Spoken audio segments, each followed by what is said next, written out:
There we go. Always got to adjust the default setting for this. If for some reason goes to the speakers as opposed to a microphone. Don't ask me why, but it's just what it does. Okay. Let me adjust my text setting here so I can send out messages.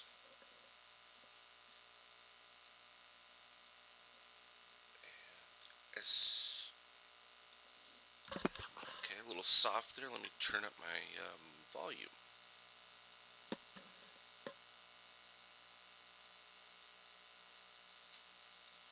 And right there, we got requests for Netflix, quite a few others, so that's good. Let me just put a little bit of an increase here in the modulation. Okay, how about now? That should be quite a bit more volume. Or I'm just speaking too softly. So here's what was happening with Apple, and let's first go ahead and we'll put it in the daily chart right back here and squeeze it down, and we can go over what really was the driving force behind what a lot of people were concerned. Let me get rid of the moniker down here at the bottom. Fantastic. And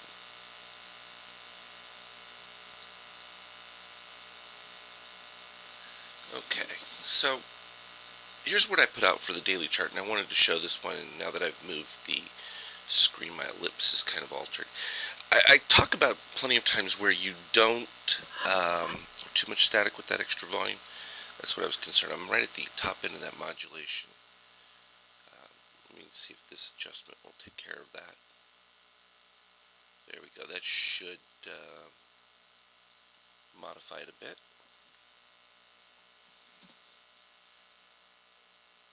Still trying to configure the best setups for you all to listen to.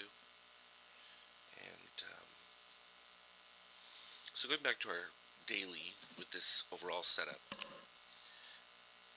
what we saw was our buy signals came in from the fractals even before the fiscal cliff deal, but we were still kind of weak.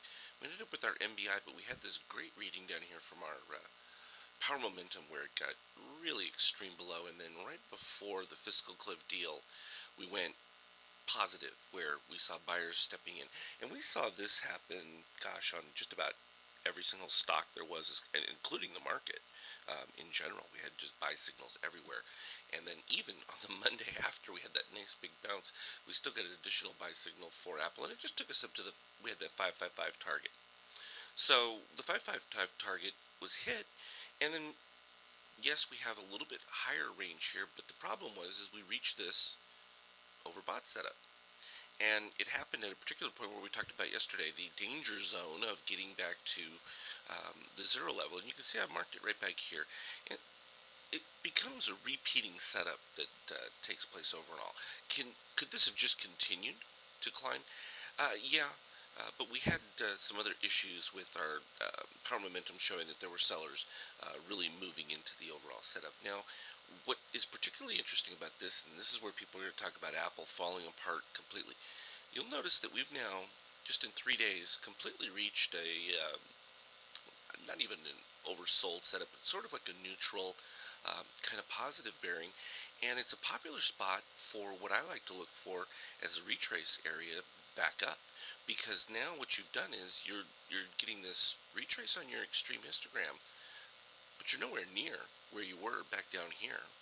And you're getting it at a point where we know we have active support from institutional setups because our shakeout reading is only -4. And we were down in the -30s over here, and boom. So what they've done is they pretty much let it fall back because they've tested their upside resistance as they hit that first target. And now they're reloading. Now, what I was shocked at was I was looking on StockTwits, and some of these people were talking about a retrace down to the 523 range and stuff like that, and I was like even thinking, okay, well maybe I need to whip out my Fibonacci right here, and let's put one on here. and see where they're coming up with these numbers from, because I wasn't seeing the setup that they were creating with their technical analysis. Okay, well, I see that it dropped down. Depends on, I guess, where you want to put that, but that's right there at the bottom, right up at the top of that 555. I kind of looked at this morning as a perfect opportunity, because I love it when they dip below the 50% line on a Fibonacci, and I just typically look for an improvement in my shorter time frames, and then attack it from there.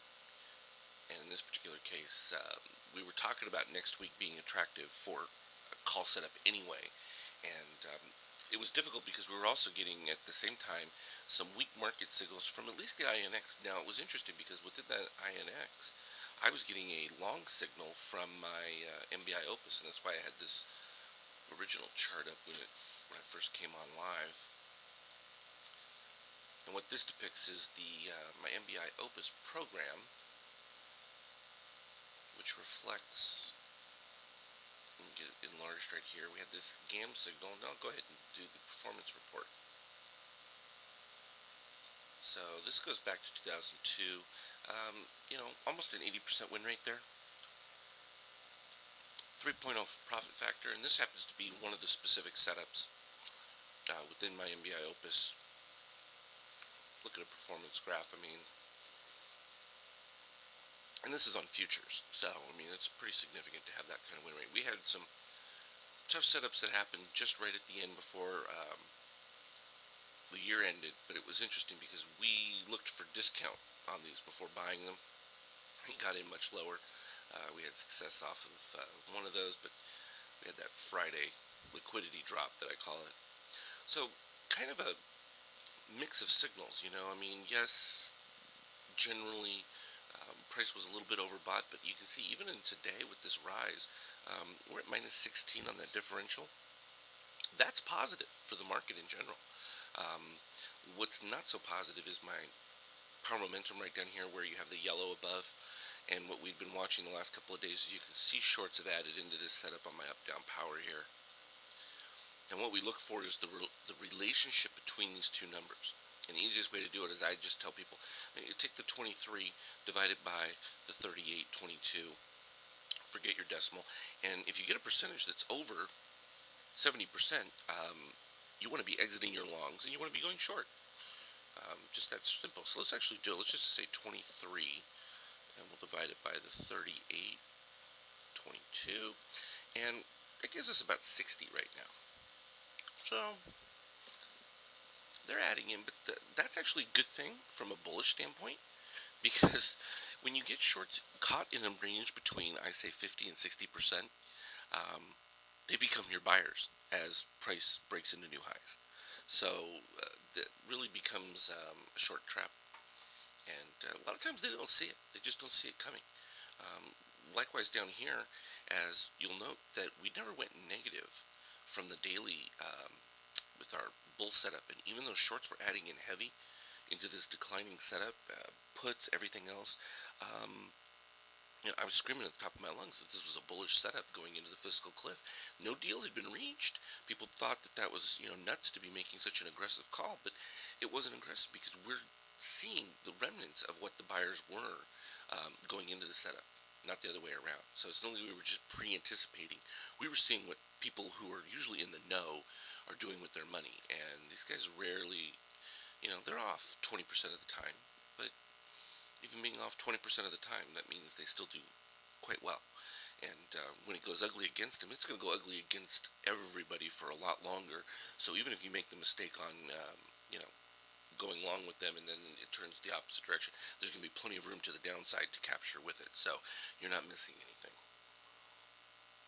It's a hard one for me to get across to a lot of people because they just, I can't see it with my charts and with the lines, and it's a tough one because I ran across this obstacle with even the PCLN long, because there was a lot of attraction to people wanting to see gap fill. But let's go over some time frames here for this Apple first, and then we'll expand into the other ones as we go. And feel free to type in your questions there. I'm looking at the chat line so I can see it without any trouble. Now, 3 retraces on this daily. Unfortunately, we ended up with this yellow above the power momentum here. That's a little bit bearish, and that's fine. And what I was kind of looking for would be the middle of next week as sort of the pop point for Apple. And the reason being is typically when you get this upflow from the shakeout indicator, you're going to come down about typically 3 bars before you would then make your next turn. But what I want you to point out to you so you can pay attention to this is going to be critical. Because as this shakeout comes back down, and gosh, what if we even get close to a retrace down here? I don't think that that's likely to happen. I think that this is probably going to be your support area right around that 50% retrace on it, because that's where institution guys like to buy, and you have to think like they're doing. We have more than one set of buyers in the market, and this distinction I try to make with the different colored dots for you so that you can see that we're looking at individuals that form up a group of buyers at a specific type of setup. And that's what you're seeing in the different colors. Because some people ask me, why are the dots colored differently? It's very specific for that reason. You want to have an understanding of who's doing what and why. Now, do I need to go into the detail of the math on it? No, because, I mean, what we understand is we know that, like, a halibut signal typically comes in a mid-range move up, whereas your green dot buyers, they usually come on the first big whoosh down, and they want to get it because they think they're buying low tick reading, or they're just thinking that it went too far too fast, and so they buy immediately on that setup. And oftentimes we're a little more cautious with that because we want to buy in the discount, like we did back over here with the 70, and you can catch the nice little pops going back up to the upside for it. Now, what's going to be interesting about this is I'm expecting that this shakeout will stay above negative 12. If it stays above negative 12 and on this kind of a retrace and then starts to come back, we're going to move positive here on Apple from our shakeout reading, and that's going to move us into a green trend setup. And once we turn green trend, I think that the potential for Apple to explode is real. Now, is it a coincidence? People are going to say, well, earnings, blah, blah, blah. Well, whatever the reason is, we just have to look for when these guys have made their move. You don't really care why it is. This is why I don't bother with the news and those kind of setups. It's not necessary. Because at the end of the day, we're going to see who's doing what, and it's going to be reflected both in our extreme histograms, even if I didn't have the dots for you. The dots make it convenient because what the dots are doing is we're combining all the different elements from the indicators into a coalesced portion so we can see that in a visual format in the form of these dots setting up. So we're already, now what I would have loved to have seen would be a dip to this cyan line here on Apple. Then I would have been just screaming, buy your calls right now, be done with it. Don't even hesitate. The fact that we had an improvement here with the power momentum, maybe it draws out into the early part of next week. Nothing we can do about that. It is what it is. We don't have to fight it. We just have to go with it. And why this is particularly attractive is because we look for these, and we haven't seen this on Apple in a long time. This divergence will be incredibly powerful to the upside, and it's going to fool a lot of people because they're going to be expecting a continuation of a breakdown. And this is the manipulation that I talked about, that the algorithms that are running pretty much most stocks these days are designed specifically, I think, to attack some of the traditional indicators and the setups. To me, it was no coincidence that we ended up with an MACD crossover sell signal right at the beginning of the fiscal cliff. I started getting all these emails from a lot of these guys who do technical analysis work, talking about how we were going to break down, death cross, all these nightmare scenarios. And at the same time, I'm getting all these fractal buy setups from these algorithms that are trying to hide their purchasing while price is decaying. And was it a shock? No, it wasn't a shock to me. But that's okay. It's different. It's not something people are really used to. But there's a very specific reason why these programs were created to trade this specific way. And I'm seeing more of that because you really don't have a retail type of investor. And so what I want to say is a lot of your really poor mutual funds that they use a basic form of a technical analysis. And they have a lot of liquidity. because we're not talking about mom and pop who's buying a few shares. They need to attack the mutual funds and areas where they know that they're going to have a significant amount of money that they can attack and or trade off of. Because they have regular inflows for their 401ks, everything else, and that's who these programs are looking for to go after. And that just becomes the game that has to be played. It was different when there was just a ton of retail money into the market. It's just not there. All right, so that's our Apple Daily. We should look at a couple of other indicators real quick while we're here with it. We want to look at the expanded ratio histogram to see if we have a positive setup there. Well, let me just do them one at a time so we don't over clutter our chart. Bless you. Okay.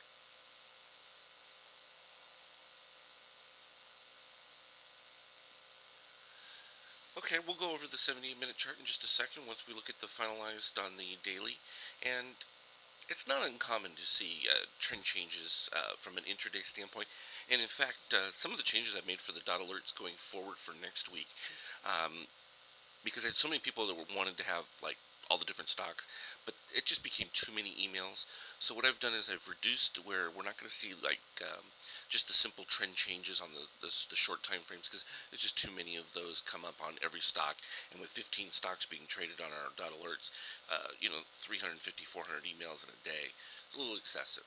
So we're moving that from the 10-15, leaving it on the 78-minute. I'm getting rid of the 30-minute time frame so that we're trading more the shorter time frame and then having an understanding of the broader picture with the 78-minute.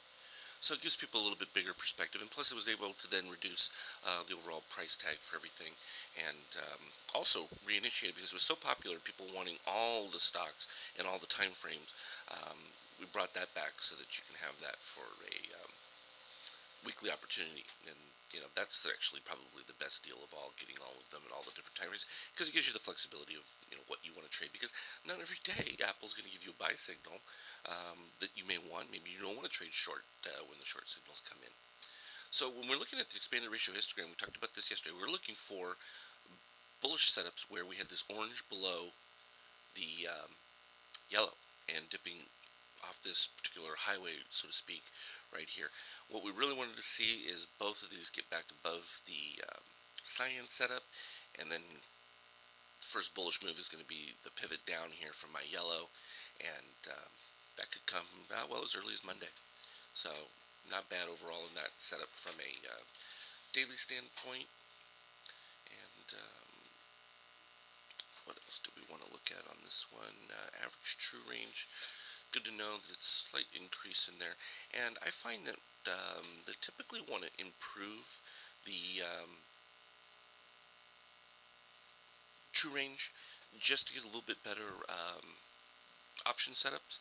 So what they'll do is they'll kind of drag it a little bit lower to really take away some of the implied volatility. They start buying up all their things, and then all of a sudden the volatility starts to skyrocket. And that's why you get these big up moves or down moves, because they're really trying to play with some of that option premium. And they do it both ways. Now, I know that we had on our live feed, someone put up not the live feed, but the StockTwits feed, an article about a guy who was talking about how they, manipulate the options versus, it's all generally manipulated to some degree because they're obviously trying to fool somebody else to get somebody else's money. But, it was talking about bullish Apple versus, calls and puts, and then comparing it to like Priceline. But it completely ignored where each of the stocks were within an overall cycle. I mean, comparing Apple when it's at a negative 30 on my shakeout to a PCLN which is positive, that's, let's just compare, Model T and a Ferrari. It makes no sense. And so this is where I, have a little problem with some of the correlations that people try and draw between some of these. Now, if I get two charts with the exact, same setup from a shakeout standpoint, from our extreme histogram, then we can talk about it. That actually has correlation because then we're talking about the same thing, because we know that we have the exact same type of players within a setup, and that's very different. This is where some people have asked me, how can I, start to create some type of indicators, and the biggest issue I found with your standardized indicators was they didn't take into account a parsing of time. meaning you have to look at, if you're going to study stochastics or your RSI or whatever, you need to have some understanding of what a downtrend, uptrend is, and you have to pick a very narrow window in which to examine that and compare it to the same reading at the same type of configuration in the future. You can't just use a general stochastics reading below X things. That won't work for you. So, if you only have and, not interested in getting my type of indicators, well, I suggest you start taking a look at that kind of setup within some of the traditional ones that you use. You cannot look at, a major uptrend with a stochastics reading and then a minor downtrend and compare the two. Even if the readings are the same, it's not the same situation. It's a very different dynamic. And so it's an important one to think about when you're looking at some of your traditional indicators. So let's go ahead and bring in some of the intraday setup here. All right, so this is what I was talking about, the green dot buyers. They love the little whoosh. Now, going back from our couple of days, we had this 120 short. And so, boom, came through here and kind of held flat.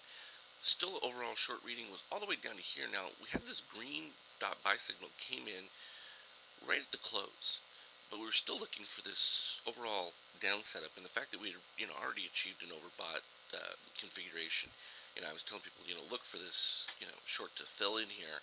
Then I posted this just before the close of it because I kind of figured where we were going to go with the signal, and sure enough, I posted it. Bar closed, and then it was right over here that I started to announce to you all on a little Spanish there. Be careful because I'll start talking back to you in French on the chat, and then you'll be in trouble. Or maybe we'll do Italian. It depends on the day. I need to get a cafe refill. Did I trouble you for that?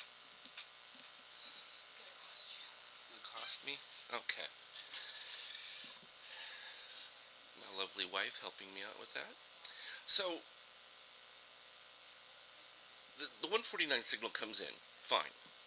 But look at how far we are below on our shakeout. So we come across, and then typically what happens when you get this kind of cascade is your trend turns red. So all that means for you is from this particular setup, as soon as this opened up, I knew it was going to be red. You can start to look for a discount. Now, what I did with this in this case started with the close. We started dipping lower, and I just lowered it a little bit, and then boom, we popped right back up. C'est la vie. Très bien. Okay, so now we have this little pop. Okay, is that consistent with what we're seeing on other time frames? Let's take a look. So here's our 30 minute, and you can see with this nice cascade lower, all these below the red line. You've got to be looking for your discount.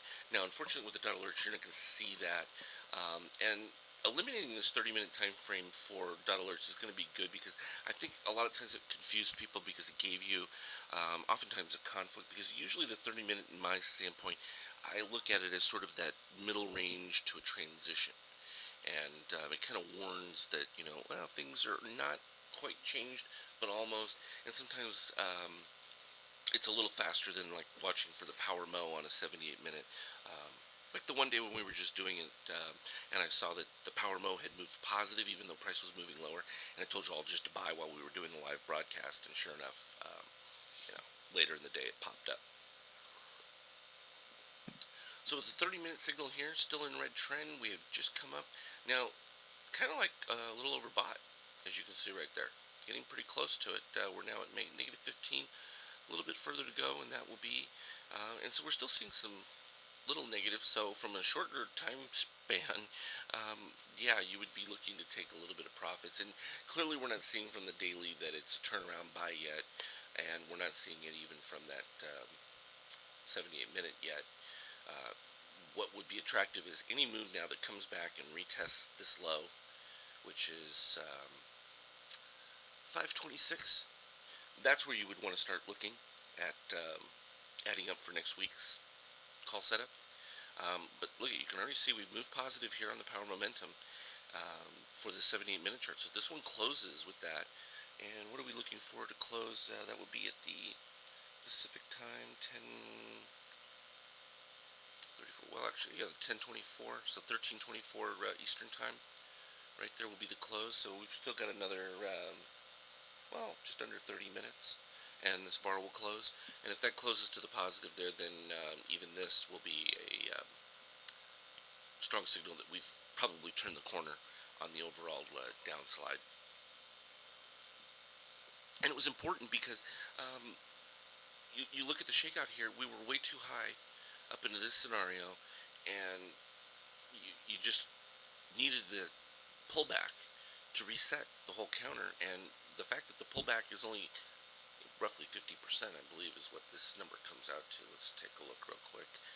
Go to our drawing tools, we'll pick Fibonacci price retracement. We'll go right here.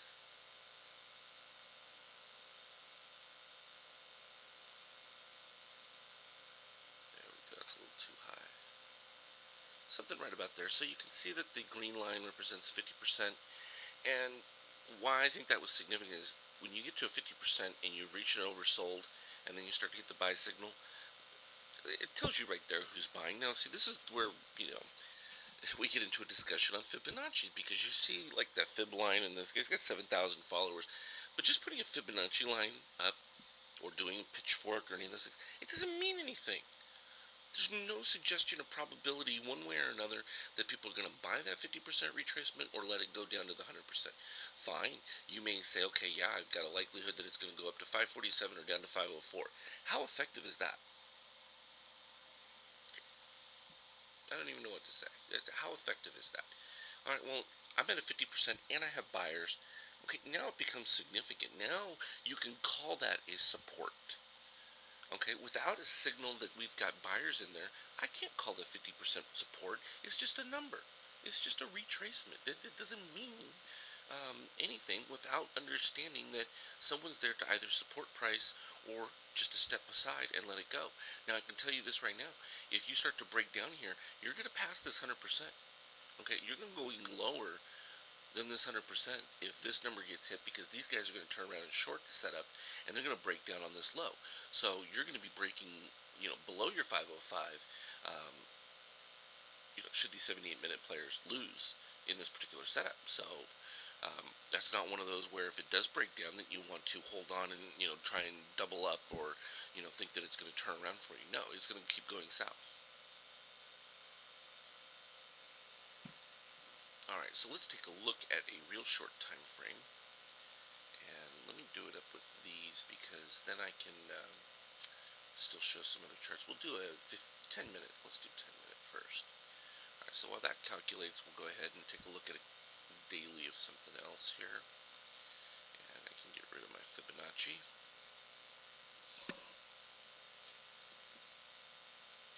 So it does that. It takes up so much processing power that it stalls until it's completed its move. Alright, so let's move Apple out of the way. What have I got behind here? Oh, PCLN Daily. We'll take a look at that one in a second. And I'll bring back my 10-minute Apple.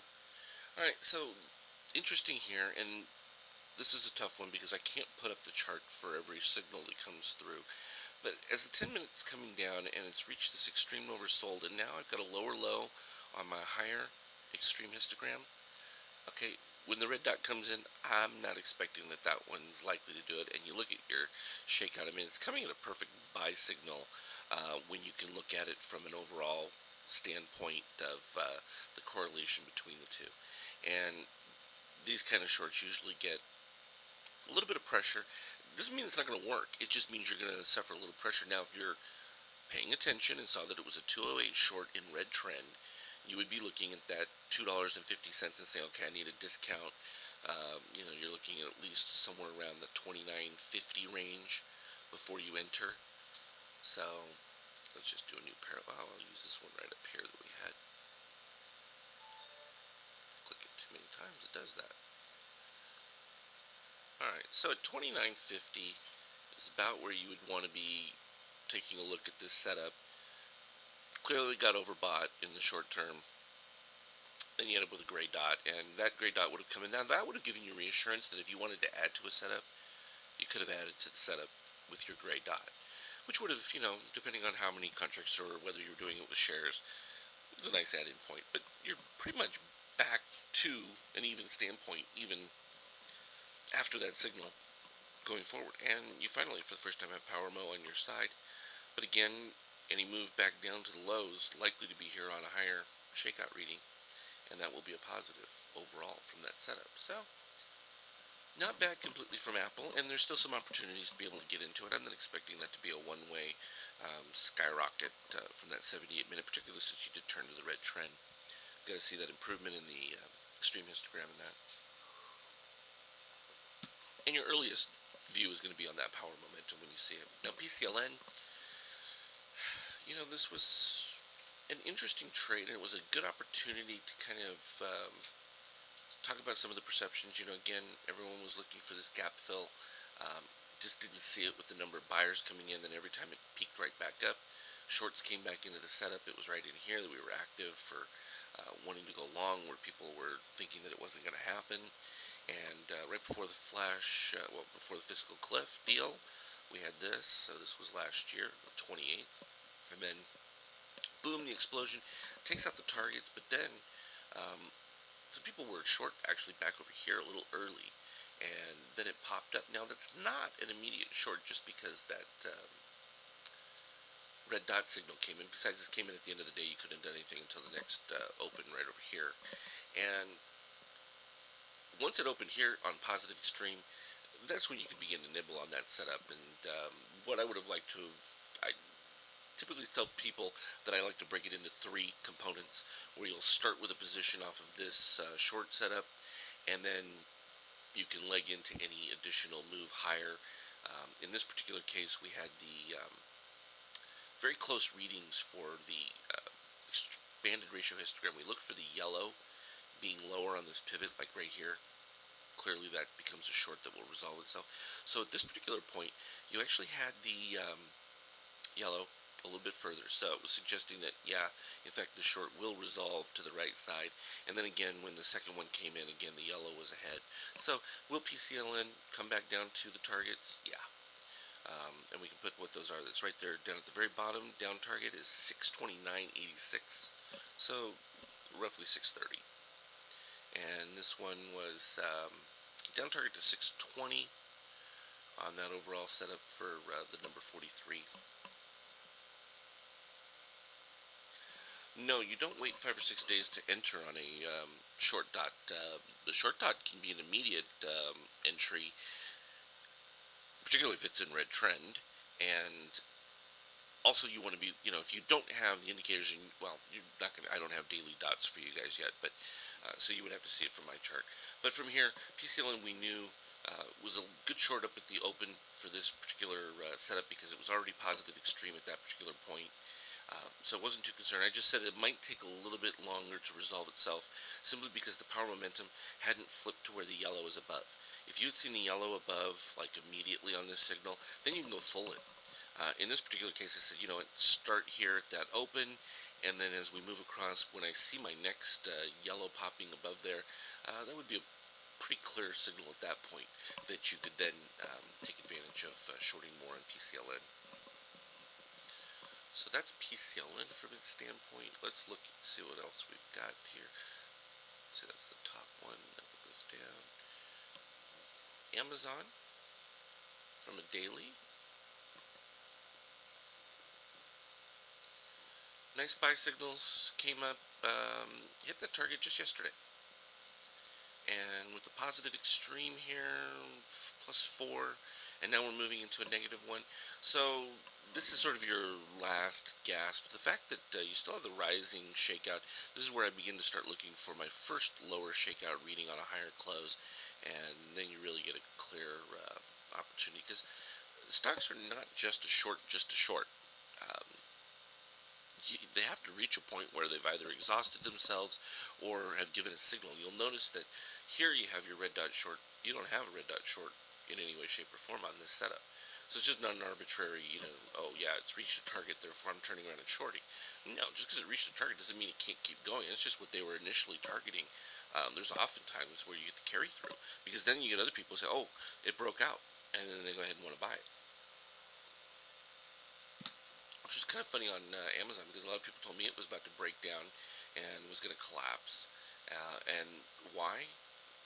Because it broke the low right here on this dip, and therefore that means the stock is going to tank. And that's what a lot of people are taught.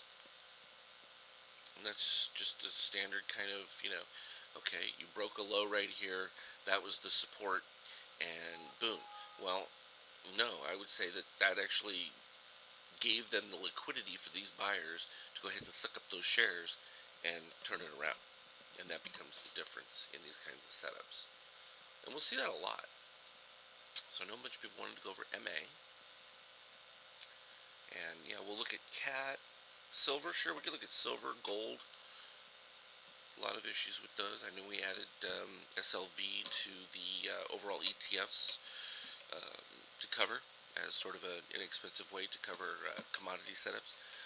I did read what you put there about, was it CNBC coming out against metals? Yeah, you know,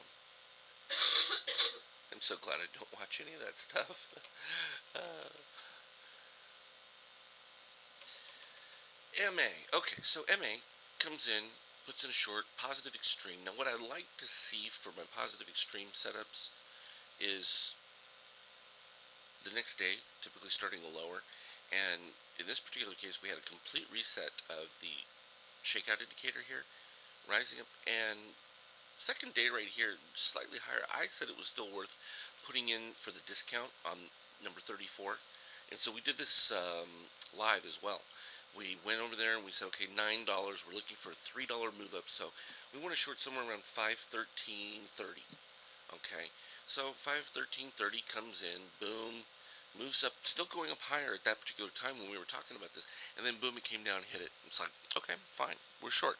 So we're short a portion there, but I said what I really would love to see would be a higher close on a lower extreme. And we haven't gotten that yet, so it's still short, and the target's still 499. I love it when people, another dot will come in and say, well, is the target still there? The next day, is the target still?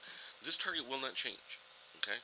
We've got two of them. We've got the 34, which is at 499.81, and this one is at 553, right down there at the bottom. It says down target. Okay, it's not going to change. So until it's hit, that's the target, and the stop for these is where the red dot is at 527.95. And that's where they are. It makes it easy. You don't have to guess about it. There's no alterations to it. Unless we get some kind of contravening signal, that's where it's at. Now, what's encouraging on the MA from a short standpoint right now is that this is a lower shakeout reading compared to the previous one. And you'll also note that our expanded ratio histogram, we have the yellow below, so that confirms, and we're seeing this on almost all of them. So, good confirmation that, in fact, most of these have a strong expectation to resolve. What is that strong expectation? Percentage-wise, somewhere in the 78 to 80% range. Varies slightly. From a daily standpoint, it's usually still pretty good.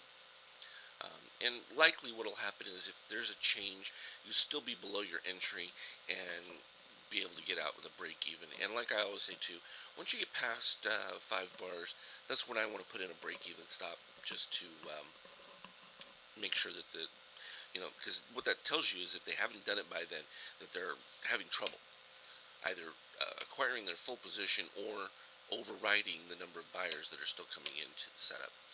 So this shakeout went from 1681 to 1628 right here. What I like to see though for real short signal, and this is something to bear in mind when you're watching this, I want to see the yellow above the red. Okay, so when you go through these charts, for those of you that have the indicators and that, and when you're looking at them, you always want to make sure that from a shorting standpoint, you've got your yellow line above this red, and that typically it's reached like this, a peak move. So this is about to climb back over it, and then particularly if you get your first moving lower of a red, that's really kind of like your momentum has started. It's already begun. But so this is just still a little premature, I think, from MA standpoint, but still fine to be in that segment. What you may get is about 2 or 3 more days of just sliding across here before it rolls over. And you can see right here down on the power mo, it also shows you that shorts by no means are in control, because the relationship between these two, you can see the thinner blue line compared to the other yellow. And actually, if I go through here, I can format this and show you how to change that a little bit. So the weighting of it, we have right here. Um, yeah, let's lighten this line up. So this will lighten the blue line up a little bit more, so you'll be able to see it a little clearer. Okay, now so you can see the yellow in between it now a little bit clearer. What we're looking for is a truncation of this ratio. So you can see how much longer this span was, and we can do the math. I mean, there's no problem doing the math here. Let me slide this picture down so you can see what the math is. Alright, so down at the bottom there you have 18.18 to 1606. It's the bottom two numbers. And then the current one, 19 to 17. And it's those relationships that you want to look at. And again, this is another issue that those ask me, how can I change, the way I look at my indicators? And this is another one that I would tell you, stop worrying about what the indicator readings are from your stochastics, your RSI, and those things, and look at the relationship between where they were to what they are now. Because it's those relationships that are more directly tied to how larger funds trade the setups. They're not looking at just raw numbers. Yeah, typically from a short standpoint, the question was about the yellow line. So you can see here as you move up, once I'm above this red line, and then particularly now the white histogram has moved over my warning line, all right, this particular point, once you get your first lower shakeout, and sometimes it's like, it seems forever to wait for these setups to take place, but fortunately there's enough stocks out there that if you just keep looking, you'll see them.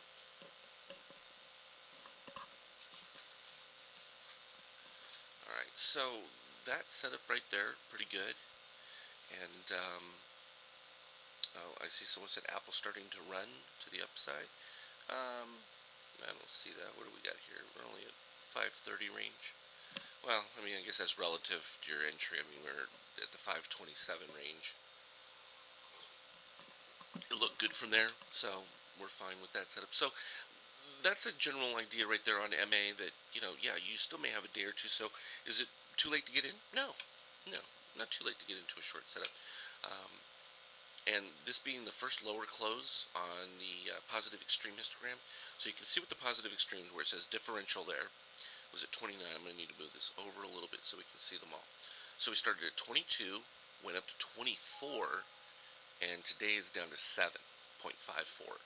So that's your first lower positive extreme. What you don't want to see is price holding up here and having this extreme do this, dip down here, because that would become very bullish. And how many times do we see it? Well, we talked about it on Google. In fact, we should let me just flip this one and we'll change it to Google. Why not? Because I had several people were concerned about Google and my long call.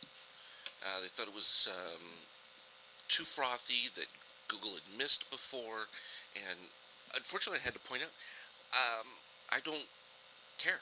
I don't look at any of those things. It doesn't mean anything to me. The people who know and are moving the stock are showing up in my bifractals. All right, so from that standpoint, they're showing up here. You got to go with them. And it was a perfect reset for Google, and it came down in green trend below the red line, super oversold at this particular point, even though we'd already gotten the buy signal. And you have to, with the green dot, in this particular case, right below the 50, that was a buy straight up without any hesitation whatsoever. And again, look at the date. This is pre-fiscal cliff deal. Why are these guys buying pre-fiscal cliff? You ask yourself that question. And why can I put up, 30, 40 charts here, all showing this massive buying going into the fiscal cliff breakdown? You know, um, I'm not a conspiracy guy, but, it's an interesting one.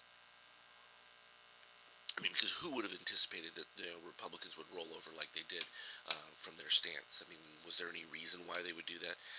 Well, yeah, if you had these guys buying in there and they've got the ear of the speaker and that, and they're putting pressure on him, yeah, you can see it happening easily. But that's for another day. All we knew is there were just tons of buyers all the way through Friday going in. So, Google targets. All right, so got another. Well, I mean, here was our original signal. I mean, let's just talk about what it really was. And boom, we gap up, hit the target, and we get another signal.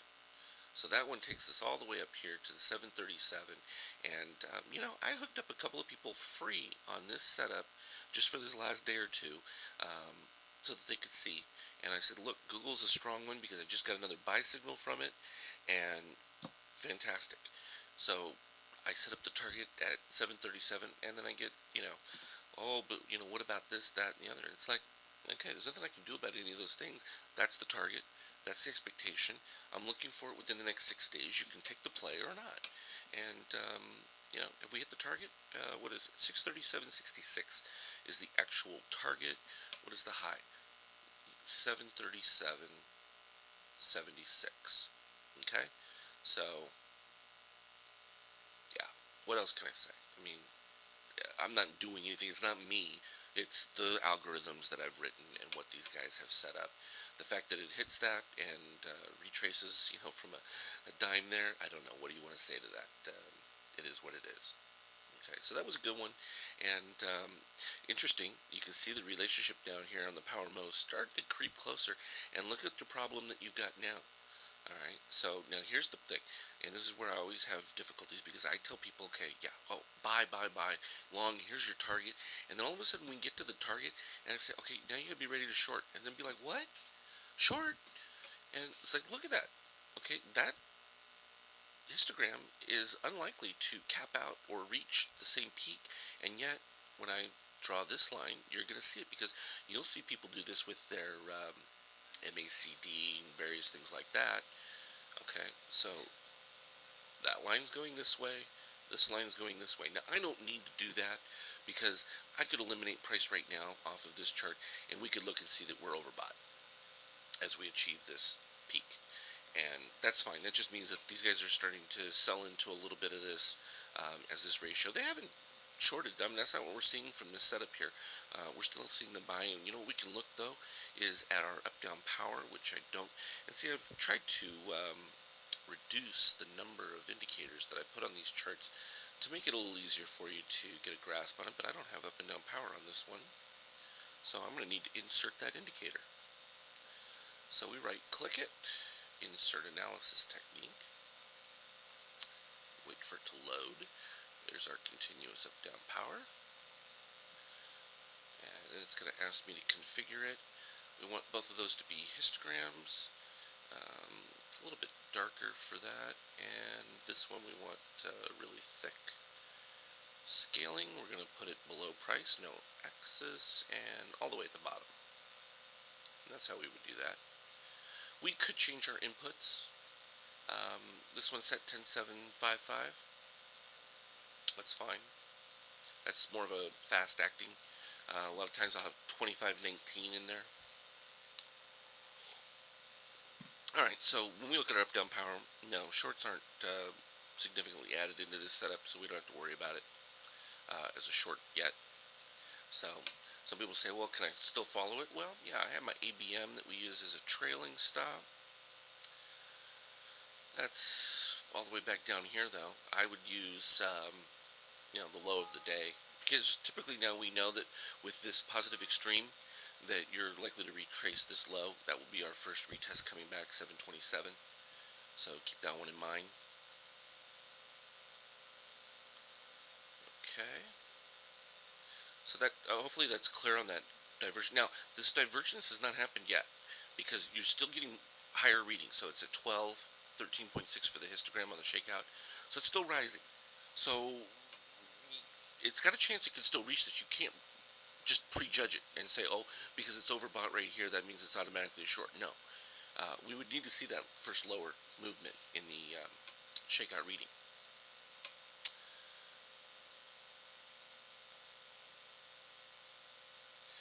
Well, that was a good job, Michael, for doing that. And this is what I point out. It's like I can't be everywhere all the time.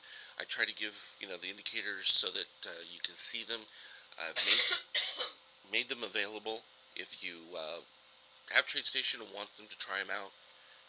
By all means. Um, well, yeah, and this is what I tell people, and this is a good point, Michael. It's like the dot alerts. That one trade on PCLN, if that didn't make enough for you to have your dot alerts for the rest of the year, what else could I do? having the indicators, being able to take advantage of some of these plays, uh, should cover their costs tenfold easily. And that's the beauty of it. I love to hear people doing well from them, and it's exciting because otherwise, for me, this information is just going to sit idle. I mean, I have it; it's not going to change for me. Um, but it's always been about an education ever since the financial collapse. I started doing a newsletter at that point to help people out. Then it moved on to, it's like, you know what? There was so much information to convey. I needed to give a different format. I started doing the video reports. Then people wanted, okay, I need to make a trade. How do I do it? So we put together a little portfolio that each year we were trading from 2009 all the way through now. Actually, this last year was our worst year. I mean, we only did, 57%? And that was because we got caught in that raw deal at the very end with the liquidity drop on our futures. Otherwise, we would have had over 70% return for the year. And that was an extraordinarily conservative approach. We took just a simple $100,000 portfolio, so which means really you only needed 50,000 because you could have traded, you know, margin on that. I didn't recommend that. I recommend that you adjust it so that you didn't have to do margin. And I think we only used margin a few times that entire year. And we traded everything from JPM, WLT, CLF, SSO. So we did all those things going in there. So let's look at Caterpillar here and see what we've got from this setup. And looks perfect right now. We ended up with red dot, gray dot. So people were a little early on the setup. Again, when this one comes in here, you will look for your discount. You got the pop up, and perfect opportunity to take it. But this lower extreme here, higher close. Oh my, that is, I love those setups. Let's zoom into that one a little bit deeper. So you can see that we were, where it says differential, it's the 2, 4, fifth one from the bottom, 31.6. Next one was 19.21 on a higher close. All right, so you know that sellers have been selling into this rise as it's going up. You're going to get a drop immediately? No, it doesn't always work immediately. Particularly after you've had a nice up move and it's still caught in that kind of in-between bias and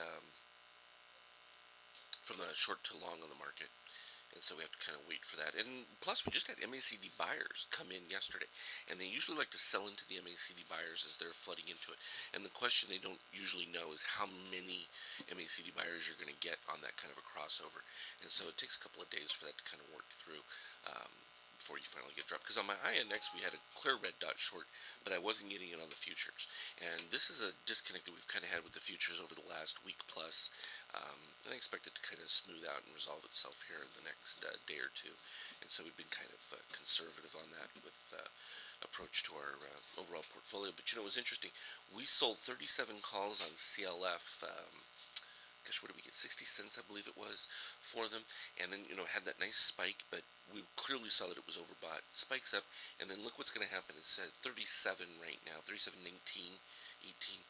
So selling those calls, we could end up with the shares, keeping them, which would be great because we collected the premium on them. We did exactly what our intention was with them. That was perfect. WLT was another one that we sold out a portion of it just a little bit ago, and we still have our X. So we're still in between on quite a few of those different positions. So Caterpillar here, first lower shakeout reading. We went from, let me bring it up here so we can get a little higher. You can see it right there, 18.28, where it says Histo, and now it's 16.35. So that's your first decline. Yellow is above the red. And now also, another one I love to look for is the white histogram below the yellow.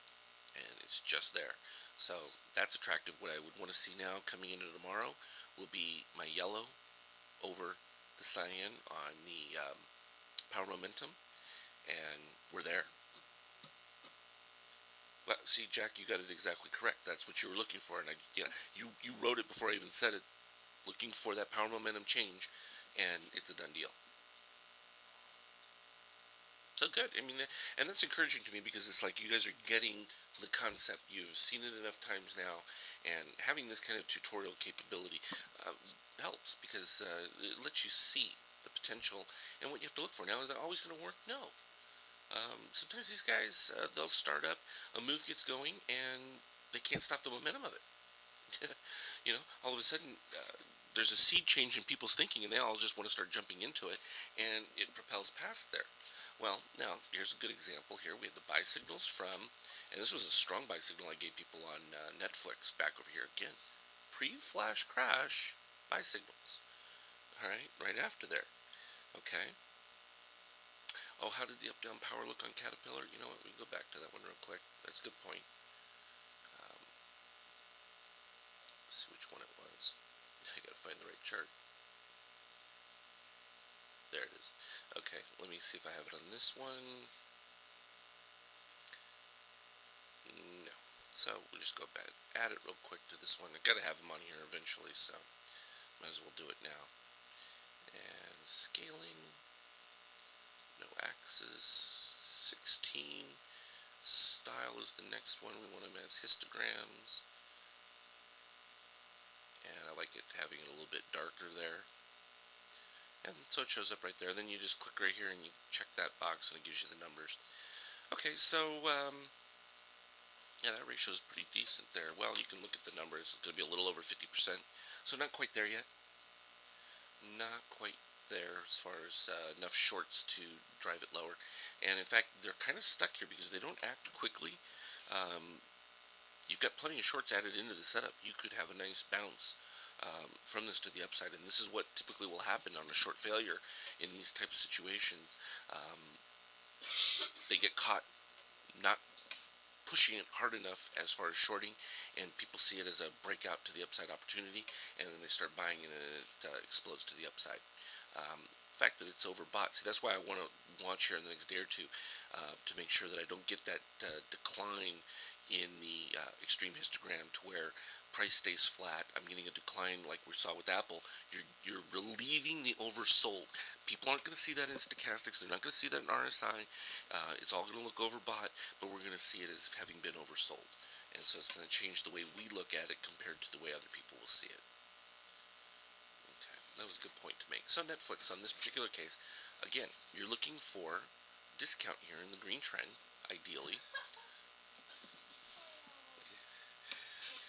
Patience indicator. We're working on that one. Yeah, working on patience.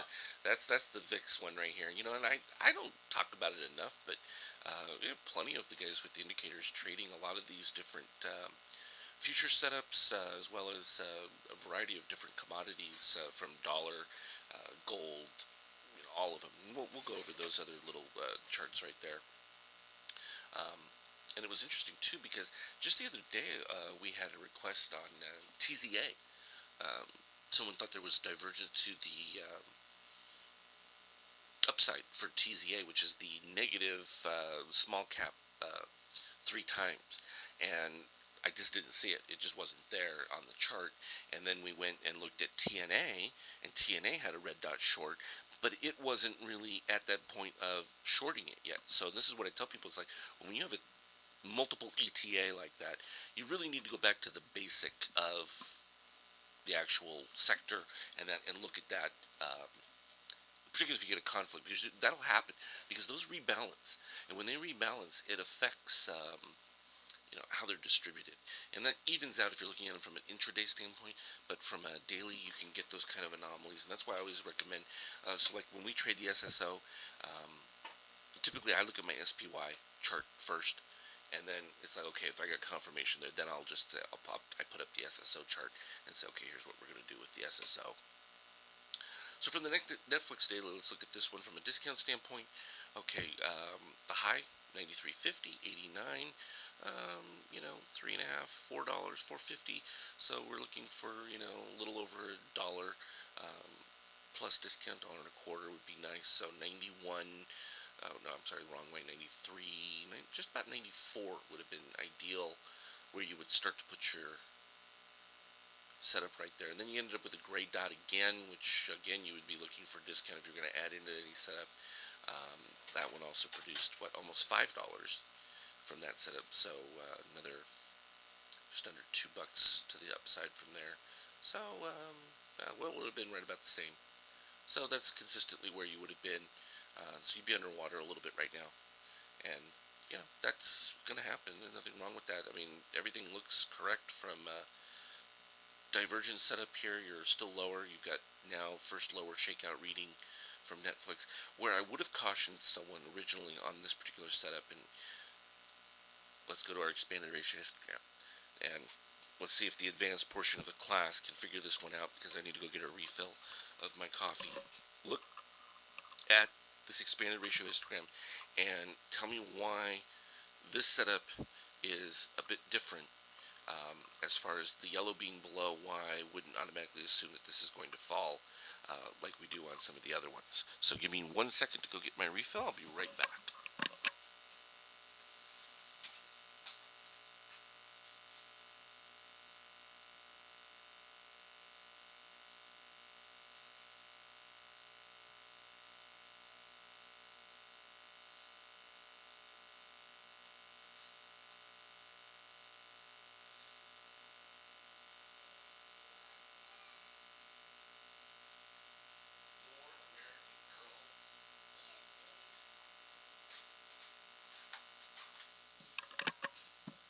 Well, how many American Girls can you girls possibly need? You're gonna have 4 each? Wow, 4 each is a lot of American Girls. And I'm gonna get a bed. Oh, Grace, come say hi to everyone and tell them what happened to you last night. Come over here. You can talk to them.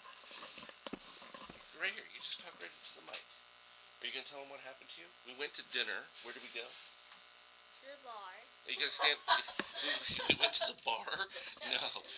What was it called? The counter? Yeah, the counter. Right. What happened to you? One of my tooth fell out. Oh my goodness. Now we got home and you were ready to put that under your pillow for the tooth fairy, weren't you? Yeah. What happened then? I pulled out my other tooth. Oh my goodness. So you lost Got apart. you lost 2 teeth in one night. Well, Yeah. no, she lost her tooth and then I had to find it. Well, congratulations on finding. Oh, what did the tooth fairy give you? $20. $20 for teeth. My word.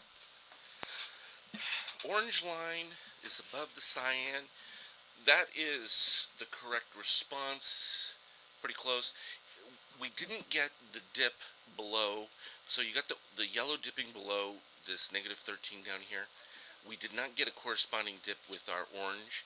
And because we weren't down that far, we didn't get a matching configuration. So there was a bit more bullishness within the orange setup here because it was barely coming below my cyan, that relationship between the two. Normally when we're looking for the shorts, and what we've been seeing on a lot of the overall short setups, is you would have your orange down here with the yellow, but the yellow would still be below it. Okay? Yeah, well, Z-Man, you lost a tooth. When did you lose a tooth? Decades ago? Teeth. I don't know, is that a lot for losing a tooth? I mean, when I was a kid, I got, what, a quarter? So that was, well, it wasn't a lot of money then, but it was just, that's all I got. Yeah, I know. Couldn't buy much with that, but okay, that's all. I could buy bazooka gum so I could chew it without, a tooth in my mouth. Exactly. And of course, I lost my front teeth together, so that was a big gaping hole in my mouth. Okay, we're getting far afield. You just punched yourself. Okay. You guys are having too much fun now. It's Friday. It's Let's Friday. have fun. That's right. So what kind of fun are we having for Friday? I think we should go to the Grove. You want to go to the Grove? You want to see Mario Lopez. I mean, if you ever go out here west and you go to the Grove, Mario Lopez is out there doing his little extra thing. We're always joshing with him. No, we have to do some work first, ladies. Maybe? Maybe tomorrow. Okay, getting a dime. Yeah, see, I mean, that's reasonable things. Inflation. Well, and it was funny because we were talking about Isabella. We were overseas, we were in the Mediterranean or something, and she lost a tooth, and I think at that point she got a bonus for the tooth fairy having to go on the open seas. All right, so looking back at the Netflix again, that was the only caveat with that setup here for looking at the expanded ratio histogram. So if you see that setup, you definitely want to have a deeper move. And let me see if we go back, like right here. Okay, so you see deeper move right back here. where the yellow was below, and both of them corresponded. That's less bullish, and that's why you saw this like horrible consolidation before it finally broke down. And it took a long time there, but you can see how overbought it stayed, and it never really gave up. And you notice the power momentum in that particular setup. You never got your yellow movement to really propel the short setup overall. So, good thing to look at. Not all setups are the same. Let's flip over and let me get one of the charts that had everything on it so that we can like do some gold. Let's do SLV since that's one of the ETFs that we just added to it. And what's nice about now, we're going to have the 3 time frames. I've eliminated the short time frame trend changes because when you get your dot, it already tells you whether the trend is green or red. So it's going to reduce. In fact, let's see how many. I took those off a little bit earlier today, so we should be able to see how many emails have gone out for all the alerts so far. Let me check real quick. I have that information. Yeah, so we've only had about a third. So that's a big reduction in the amount of emails and details that you get, which I think that's going to be a positive, particularly since so many people want to get all of the different stocks. And this way we've made that available for those that aren't ready to switch their platform yet. So that's all good. And here we go, SLV. Now, SLV, oof. Now that's actually bullish setup right there on that up-down power. Let's see what those numbers are. Okay, 49 divided by my 72, 68% in a reverse setup here. That's bullish taking place right now on SLV. So this becomes a very interesting one for next week's play. Okay, keep that one in mind. You've pretty much reached overbought at this thing, and this is what I talk about. Who else is going to see overbought like this from a daily standpoint, this deep into red trend off that small a move? Nobody's going to recognize that kind of overbought status with this small a move. And the same thing, we just saw that with Apple.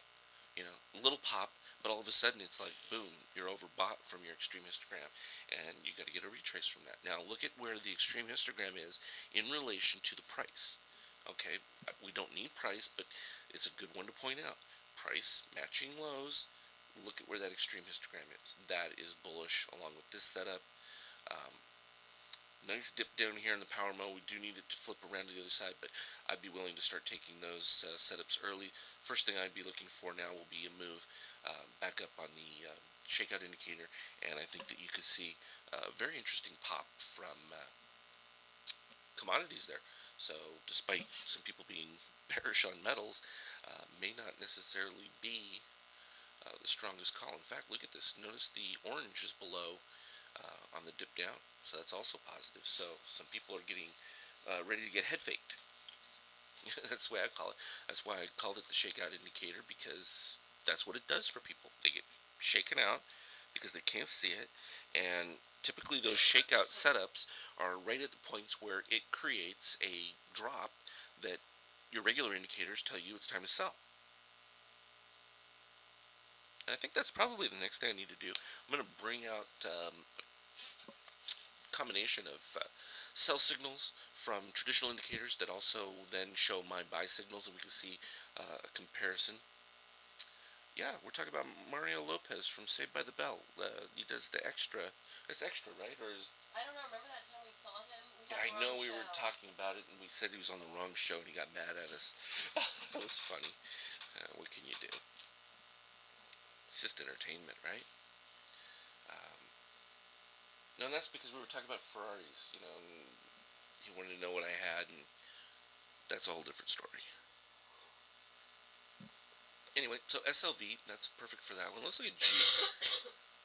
Girl, you gotta get rid of that cough. GLD. Yeah, extra. Okay, good. That was right. At least I didn't call it entertainment. I mean, that's what I called it, entertainment tonight or something. All right, so looking at GLD. Similar kind of setup. So you can see for all this negativity that you're hearing about metals, no, we're not seeing it. All right, so it's had its pop down, and what it's creating here is a nice little divergence again. And I talked about this to our members because we put up gold on a daily basis. Anyway, just because it's always important. I like to check out. Yeah, I told her to get that cough check too. I mean, gosh, she's had that for a while. Sick for 2 months. It's literally you have been ill for 2 months. It's crazy. I can't. She won't go to a doctor. If I begged her to go, she wouldn't go. So gold got overbought, came down. We were expecting a low retrace, but what I was looking for was that we were going to likely get a low retrace, and what I wanted to see was my extreme histogram. And right now it's at negative 44. That is a perfect bullish setup.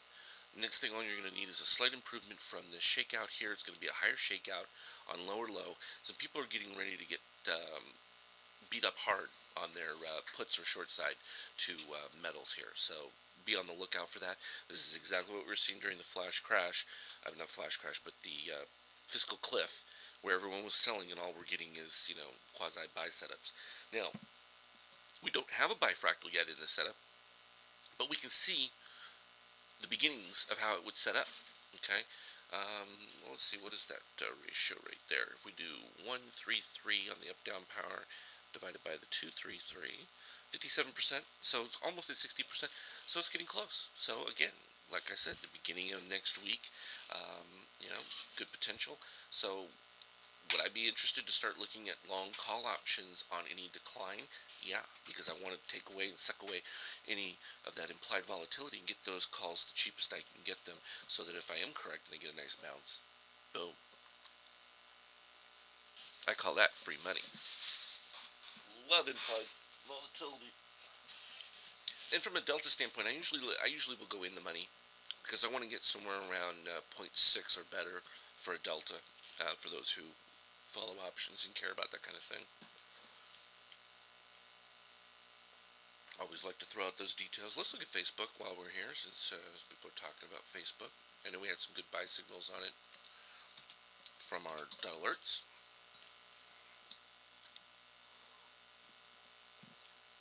And voila. Just perfect setup. I mean, it just becomes, to me, I look at it, I shake my head, I'm not saying anything, but the time, I see these things come down, it pivots, and it's just like perfect. It's like boom, we got the oversold in green trend, dip below the red line. You just can't ask for anything better. You know what I want to do? I want to give it a little more room at the bottom there, so we can see it. So we go to scaling, and right down here, see below, that's only 9%. Let's go 18% and 18%.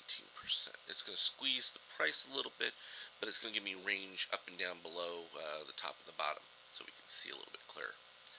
So clearly, nice cascade lower. We went to complete near oversold. Boom, pivots around. We also get our buy signals from the fractals, and it takes off. But we've been doing this with Facebook from like day one.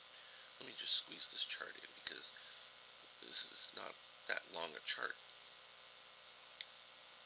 Alright, so going back from here, it started out the beginning of time. Alright, so we need X number of things. So this, when it first came out and went public, we couldn't do anything because we had to get a certain amount of trading in before we would actually get a reading on anything. And we came through, ended up with a little bifractal there, and then we started getting into nice short setup. Came down, got oversold, and we've had pretty good buy signal setups that come through at these various little down points. You get your overbought, down, overbought, nice down signal. This was one that we talked about big time.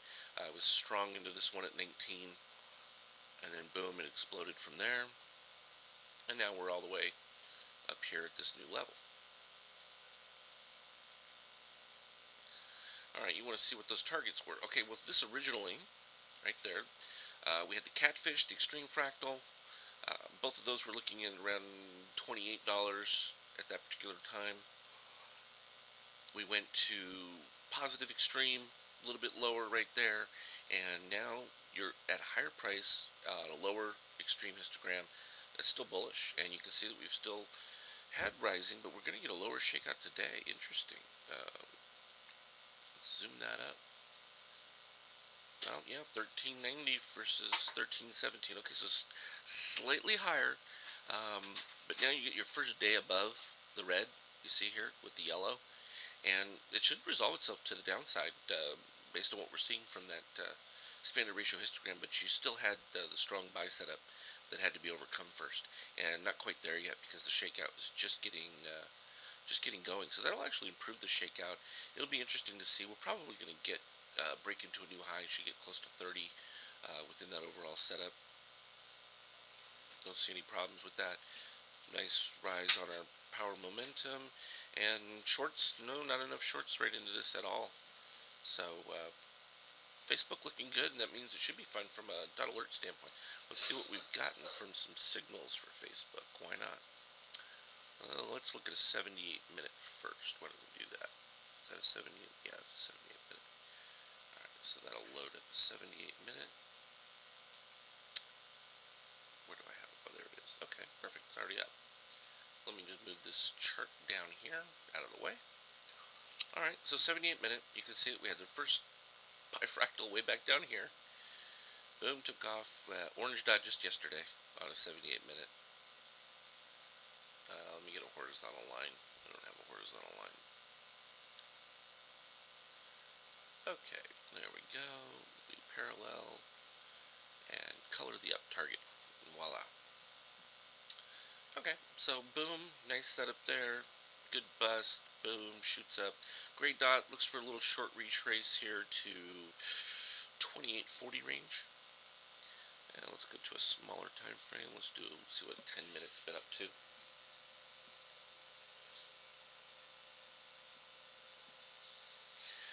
New bifractal on Google from what time frame? Of course, Google looks strong. I mean, we are expecting it to break past that power move. I mean, what a nice call I gave for everyone on that because I gave that when the Google signal first came in, way back down at the 700s. And this was kind of nice about the stock twits because it's like you can go back and look at all my charts. It's like they're all there for review.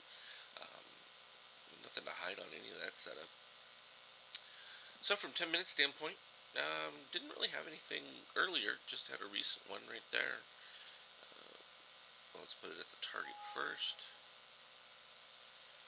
So 2850-ish range to 2869.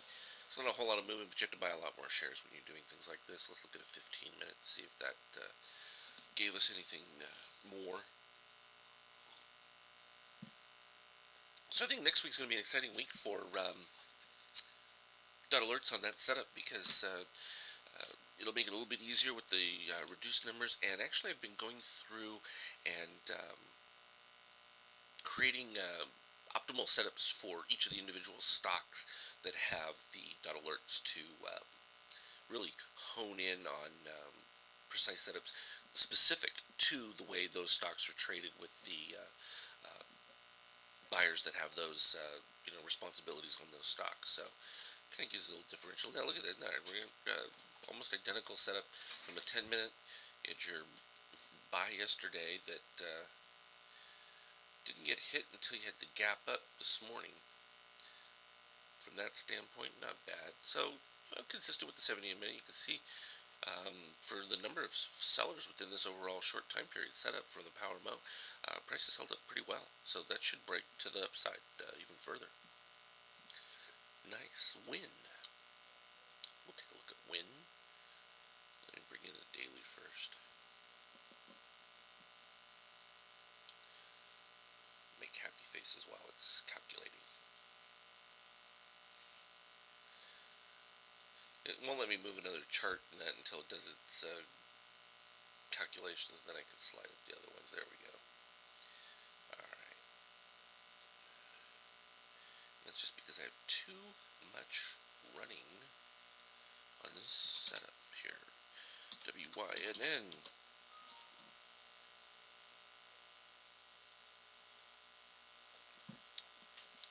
Oh, Libby, you should go on Stock Twits and let everyone know that we're still on here going through these so that... Your computer is who? Restarting. Oh, you're restarting. Had an update. Alright, So we could go to Las Vegas this weekend. Las Vegas this weekend? Well, you're doing when, right? Yeah, we're on Win right now. Let's see if it's worth going. Win had nice bifractals. We put this chart up a couple of days ago, and it's reaching the targets now. So let's see what the target was. It was 121.48. 121.21 is the high, so it's just shy of the target. Pennies. Penny. Oh, wait a minute. Let me do that again. 121.48. Oh, it hit 122. It hit the target. What am I saying? Crazy time. Um, I don't know. That's getting frothy right there. Not quite a short yet, but look for that early next week to be one.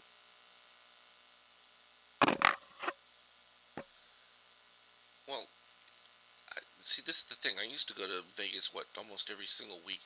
I rarely ever went outside, so I never really knew what temperature it was.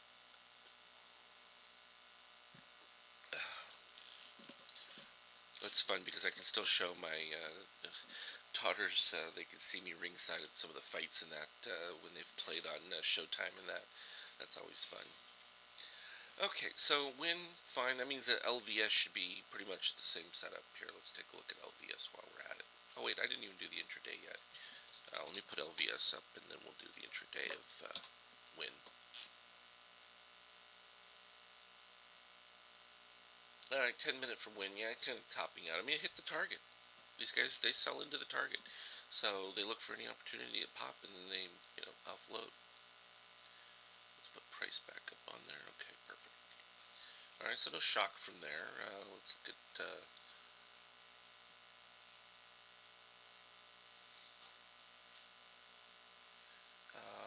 MGM. Is that the actual signal? I don't think I ever looked for MGM.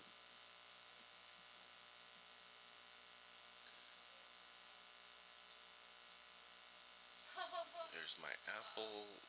That's the extreme histogram. Let's change that.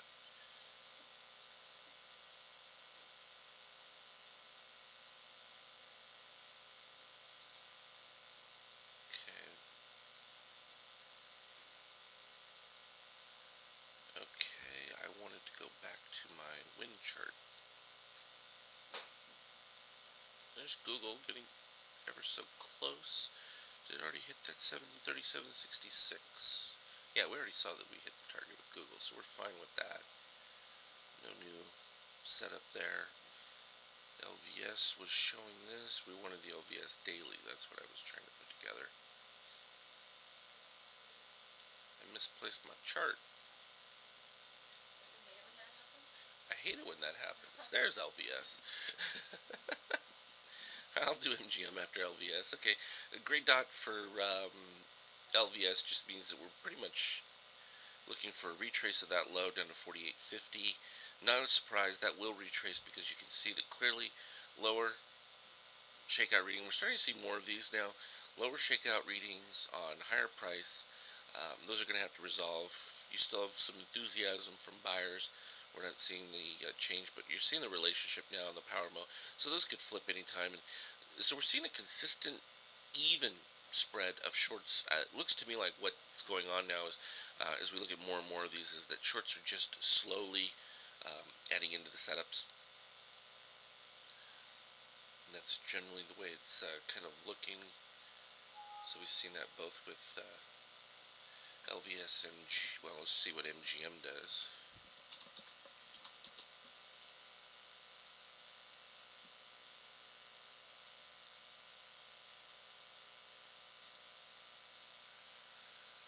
Okay, MGM, yeah, same thing. See, look at that. So they're all trading them pretty much identical, and that's three different companies, but all in the same sector. And yes, you can go through your sectors and do the exact same thing with the indicators, and you'll see sector rotation taking place all the time. It's pretty straightforward. Love to do little sector rotations. Um, is it necessary to get a good glimpse of everything? Nah, not completely, but it's always worth a look at a variety of different overall setups. Let's look at Goldman Sachs while we're here. Amazon? Sure, we can put it. I think we put it that Amazon at the very beginning there, but we'll do it again. Let's do GS. Everyone's hated megalith. So Red Dot Short came in, and this is not a surprise because we saw this on Faz, but I felt they were a little too early because we weren't seeing it from our Power Mo just yet, and we still had Rising Shakeout, and now you have for the first time the yellow above the red here, so definitely want to be looking for short setups within this little rise coming through here.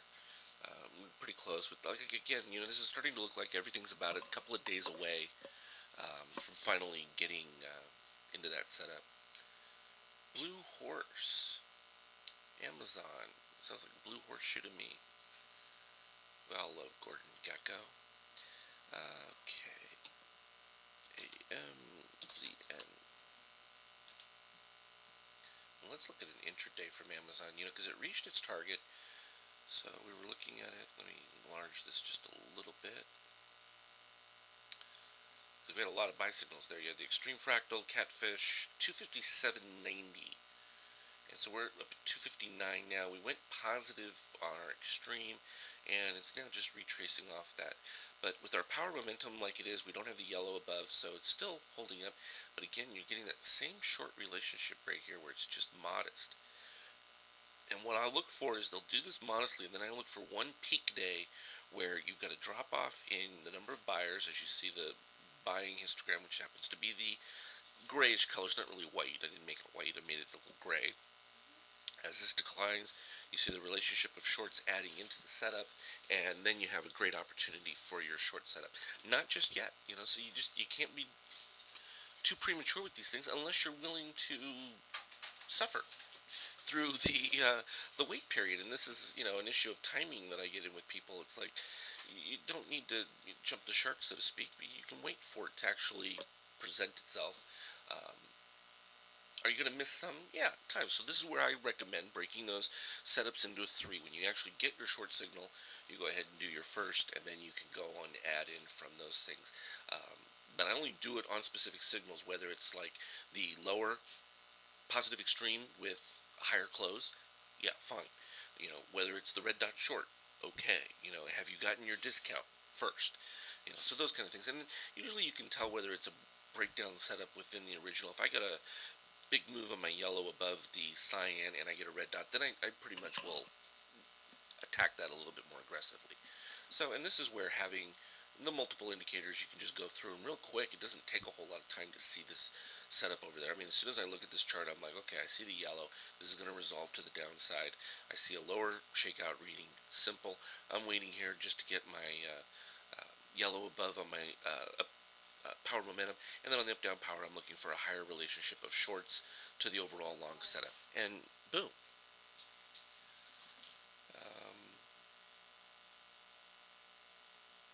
Yeah, we can go back over and look at Apple one more time in that setup real quick. But let's see if we've got, squeeze that Amazon. Let's look at an Amazon intraday, though, while we're there. So there's the Apple. Again, we had the short setup, reached that. We just talked about this setup overall going into here. Should resolve itself back to that short target. Wouldn't be surprised on that setup at all. Not a problem with that. And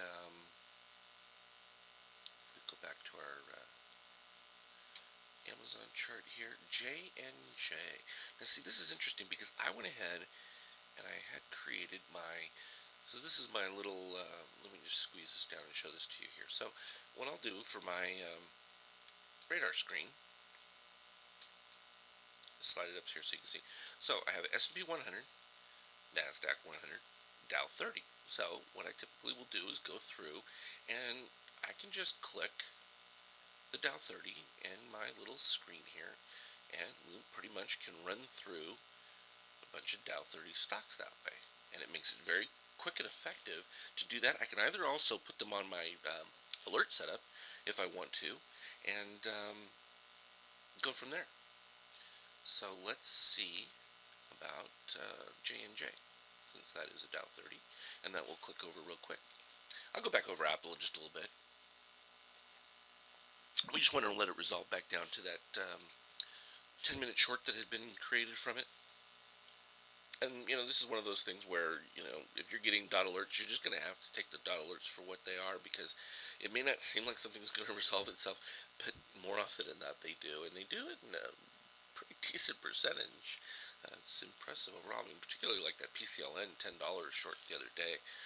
That was just too easy, and I felt bad for a couple of people because I know they had gotten into some of these bear credit spreads and things. And this is what you'll find when you have the indicators: you stop trading spreads, or the way you create your spread is you'll enter one leg of it, and then wait for your next signal before you do the other side of it. And you don't do them both ends of a spread at the same time, because you don't need to. You can literally see what's going to take place, and you can take advantage of the fact that you've got the extra indicators. I should stop that running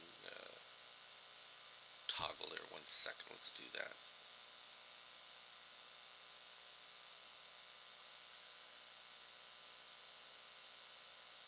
Stop the little ticker going across the bottom of the screen.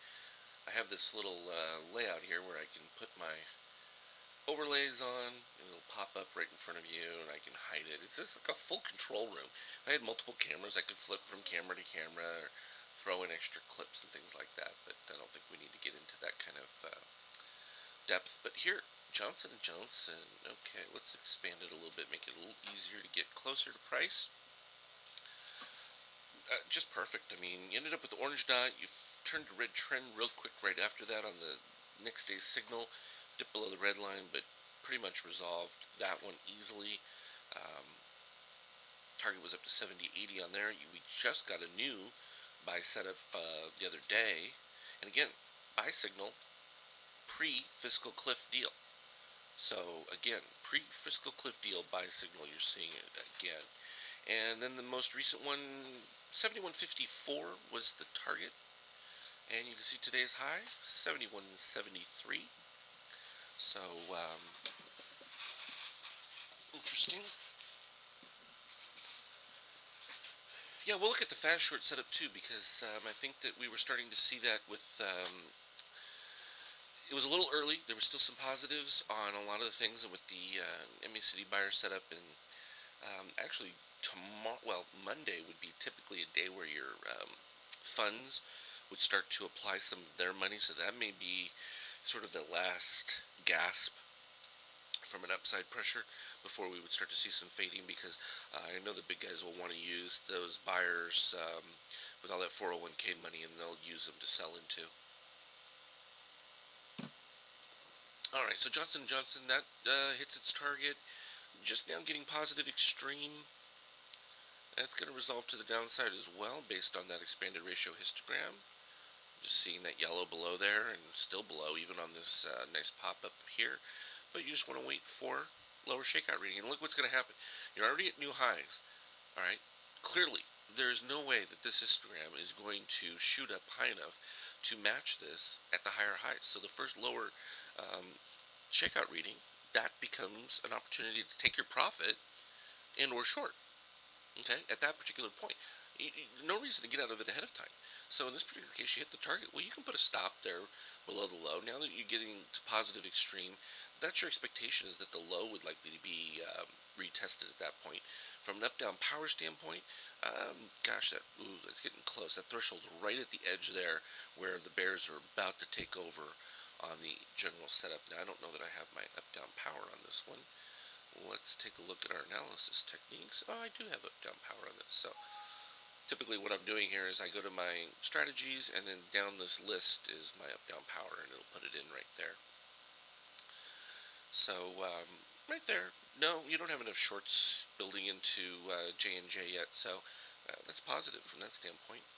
What other Dow component do we want to look at while we're here? Let's look at American Express. If we're talking about FAS, we might as well talk about American Express, because the potential there would be that we just looked at GS. It's still on the upswing, but getting a little bit heavy. Here we have American Express put in its bifractals on, I think it looks like Monday, was it? Right after New Year's? No, this was 12/31. So, before the year ended. Bifractal setup for American Express. Let me increase the size of this just a little bit so that we can actually get that target in there for you to see. Alright, so the Catfish Long had a 58.60 upside target. Now you've already clipped that at 59.46 today. So, again, nice. Now, what I usually point out to people, when we go from red trend to a green trend, you typically will have a day or two of kind of flat, particularly if it's on a strong momentum move going up, and at that particular point, your shakeout readings become very important to look at, because you'll have reached that 5-day period where I look at from the time that you've switched trend, and at that point you either should be seeing a nice improvement from your shakeout, or the move is done and you're over, and then you start looking for your short setups. But again, we've had a retrace of the shakeout, so it's a brand new run here. 5, now it's 6.6, so it's rising and still positive from power momentum. So American Express not showing a problem. Oh wait, we're right here. We'll just do B of A, since it's also a Dow.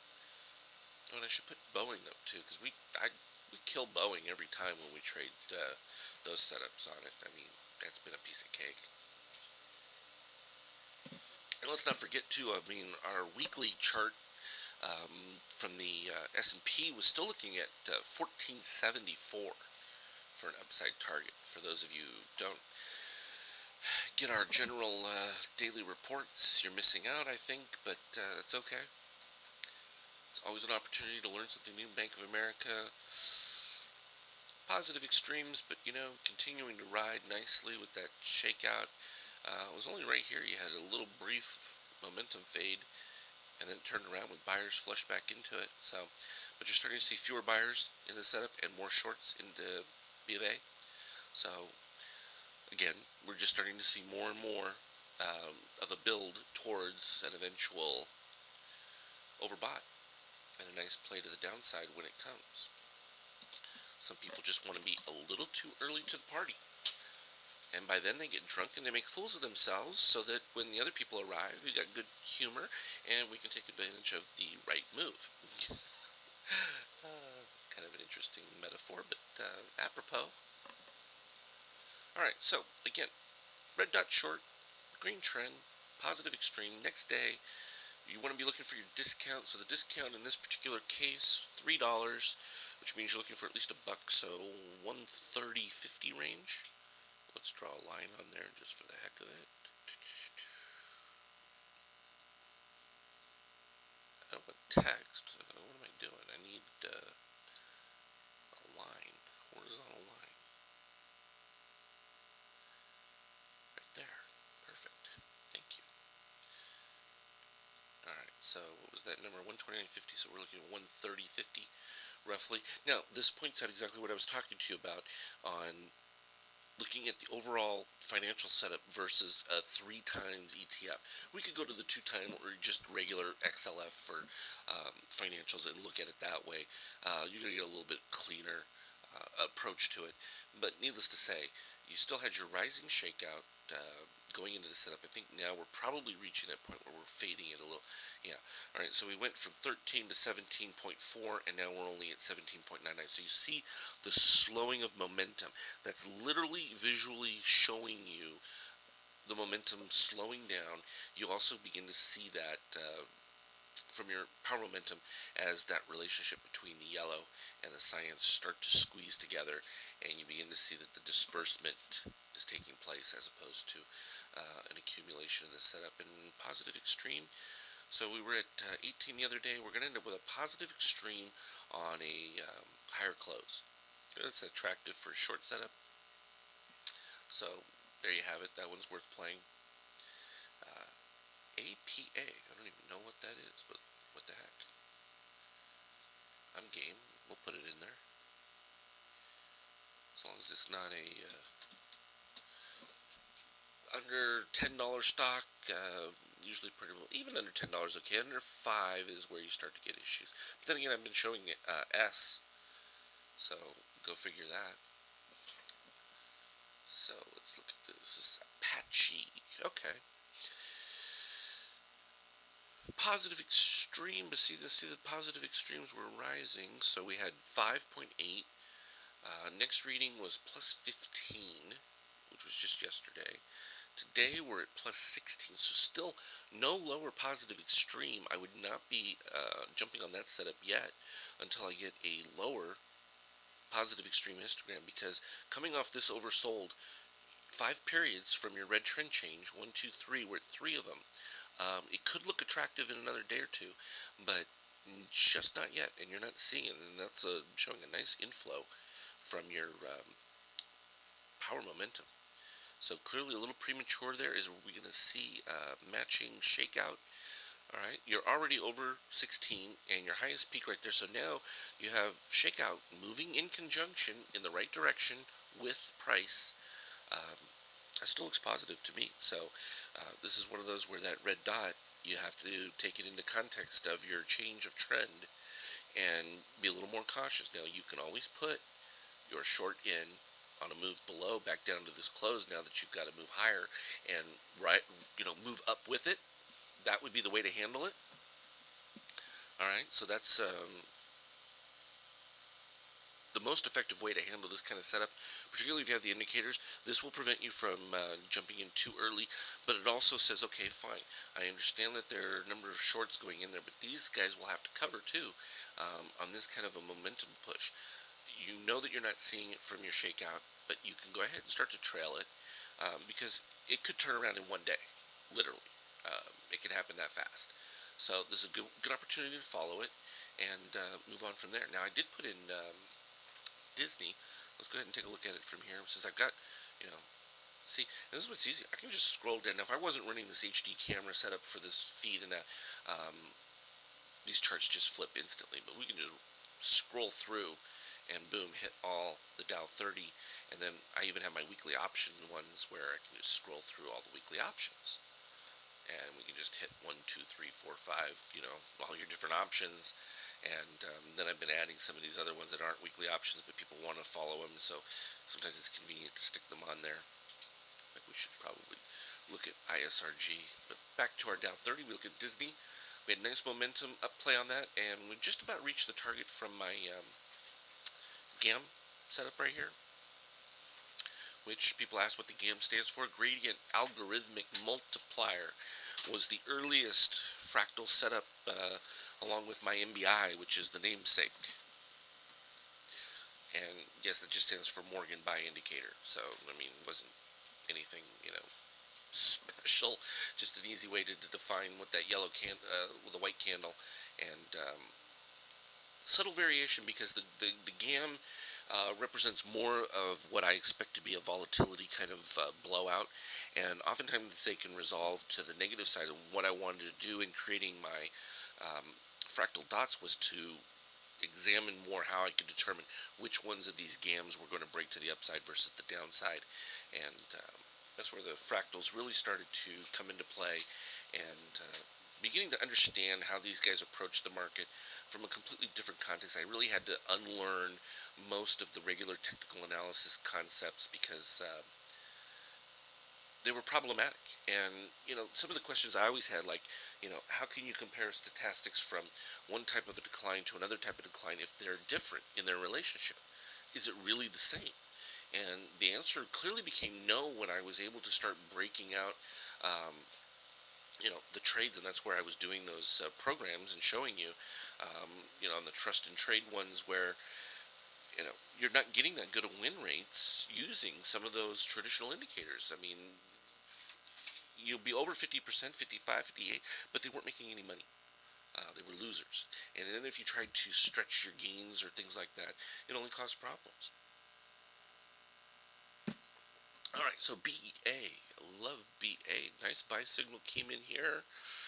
Well, we had the good ones. See, I love it when the ducks are in a row like that one, and then you had GAM at the same time. Took a little while to get there on that. I remember putting this one out there, so we went well past it, but then we ended up with an additional signal with your halibut. So the halibut comes in a little bit later. That's not part of the dot alerts, because it usually can take a little bit more, and you often get a little bit of a retrace into it. So it takes heat typically, because you're late to the setup usually. And usually it happens a little more up here. The fact that it happened pretty much a consistent price, a little unusual. We saw that on Apple just the other day. And came down, Nice, fills those targets, but then new one 7848 for an upside target for BA. Oh, it was close, 7802 early on. So 40 cents away from hitting that one. Now, red trend. Seeing this is a perfect example of that beautiful red trend setup. It was a little over $1, so you'd be looking for around 30 cents, so 76 and 3/4, somewhere in there. So easily would have gotten it on the next day and been filled on your way back up, because then you can just keep trailing it lower until it comes back up, fills you, and then boom, you don't know when the reversal is going to take place unless you're looking at it from an intraday standpoint. If you're looking at it from an intraday standpoint, fine. You'll nail it that way. Okay, well, let's look at McDonald's. Haven't eaten there in a long time. Must be costing them that I haven't.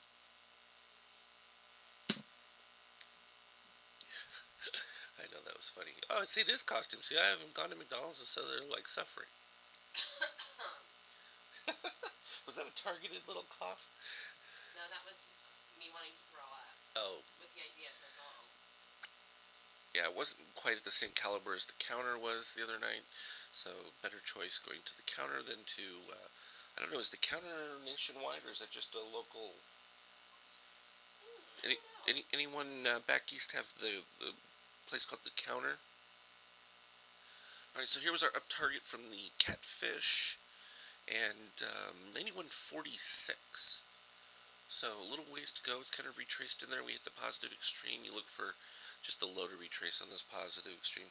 So no one has the counter. It's a, well, we see it in Studio City where all the movie studios are, and so it's kind of trendy for a lot of the stars to go to. But To build your own burger. you build your own burger basically, but they use the finest, ground steak to create it. And still not as good as Japanese A5 Kobe beef.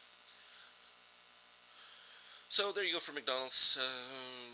Kind of retracing a little bit here. That's actually showing some negativeness. This is what you want to see from your financial setup there for negative on short side. Lower shakeout today, and you can see making matching highs, lower shakeout. I don't know that target upside would be filled. Yeah, I'm not a fan of the Wagyu. I prefer my Kobe beef is Japanese A5. Great little place in Vegas that you can get it. They fly it in there. Um, OXY. No, didn't they close that one? No, it was still there. It was still there. Sure? Yeah, because that was crazy. I mean, it was pretty steep for small portion of that Japanese Kobe beef A5, but so good. OXY. We'll put that one in. Bocce burger. I know I haven't gone to a bocce burger.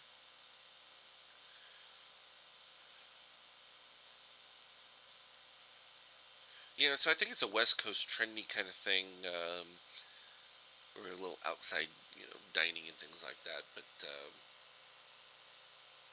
they've always got, it's just like we're just now getting Buffalo Wild Wings just started showing up here. We'd never seen them before, and what's the other one? Oh, Chipotle Mexican Grills. We're starting to see a bunch of those pop up now. They got the money in that. So, XY, Occidental Petroleum. Someone's in the real oil fan right now. So why don't we look at USO then, if we're going to do that?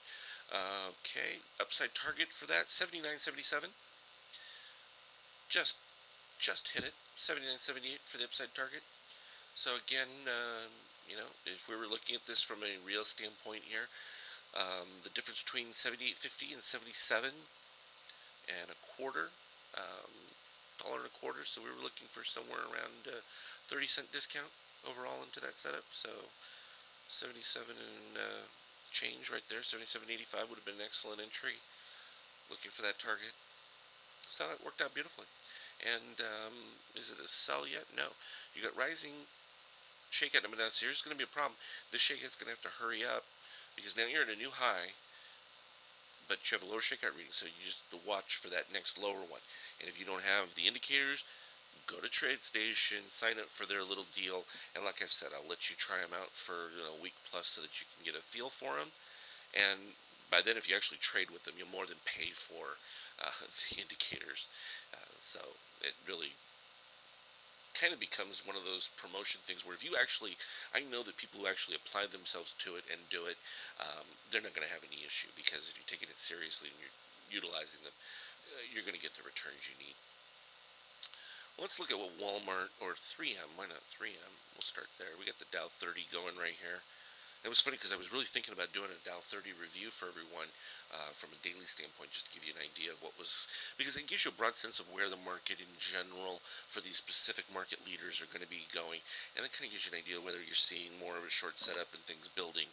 And so when I get like a market short setup, I want to look at some of these individual ones, say, hey, is that really what's going on, or am I, just getting a little bit too early a read, people jumping on a future short where you're not seeing it on the market.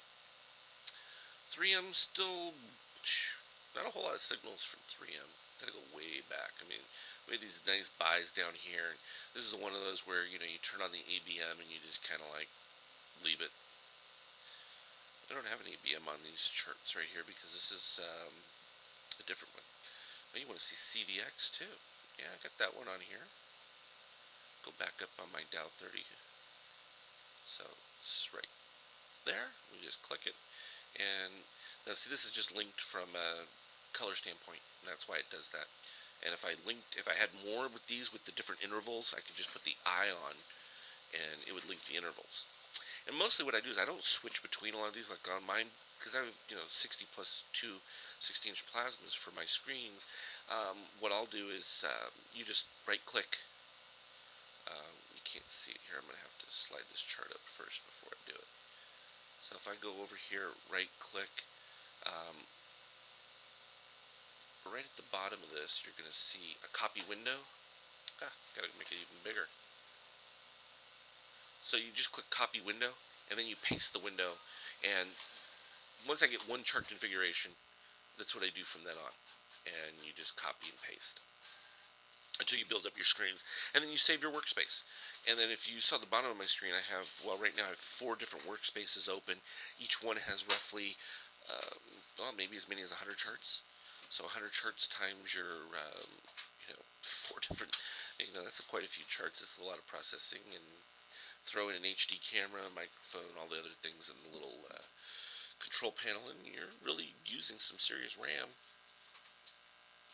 Alright, so CVX also puts in a buy signal. So we got a lot of buy signals from oil. Everybody's buying oil because you want to be buying commodities in this kind of setup, because that is a safe haven to inflation, which is why we covered on our portfolio. You're going to have oil, you're going to have your various metals, because they're also going to provide you some protection, not only against inflation, but also in a rising market. They're going to take off a little bit more, particularly as oversold they were. And this was only the difficulty with like CLF and that, where we were and WLT, we were looking, if Romney won, you could have seen a triple or quadruple in those easy, because they had dropped so far. Didn't happen. It still didn't make us bearish on them. It just meant that we weren't expecting as big a move. So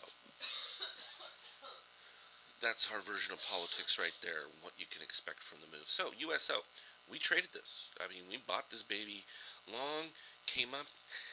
We sold calls right here at this peak, and then we got this halibut buy signal, but it was too late to do anything about that overall, and we were ending the year, and I wanted to be able to clear our slate for the new year to start, but we knew we had the buy signal coming up, and boom, shot up. And there you are, you're a little overbought at this particular point, but everything was convergent, meaning they were still rising shakeouts with higher highs. So as long as you're getting everything going in the same direction, you got no concerns with that.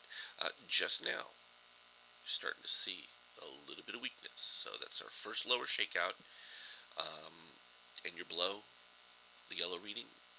Yep, 1947 versus 1951. And then I look at my power and notice the relationship.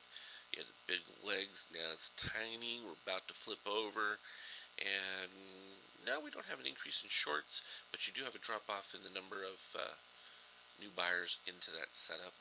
So could see a little bit of a pullback in oil from that. But it was still fairly strong that we saw from the others, but they were all also overbought.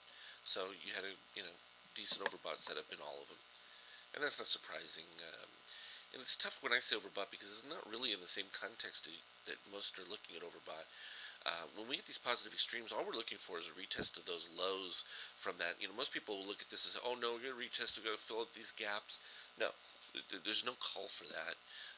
Within that, when you get an extreme like that, you're just looking for the low to retest from that basis point. So that's not dramatic. Not something to get overdone on. Let's put on, Home Depot. I know some people were doing Home Depot.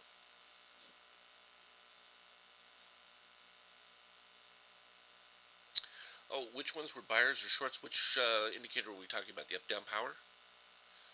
Let me know which one you want on that. We'll go over it because it's important to know. The white here represents your buyers, and the red represents your sellers and shorts in this particular configuration.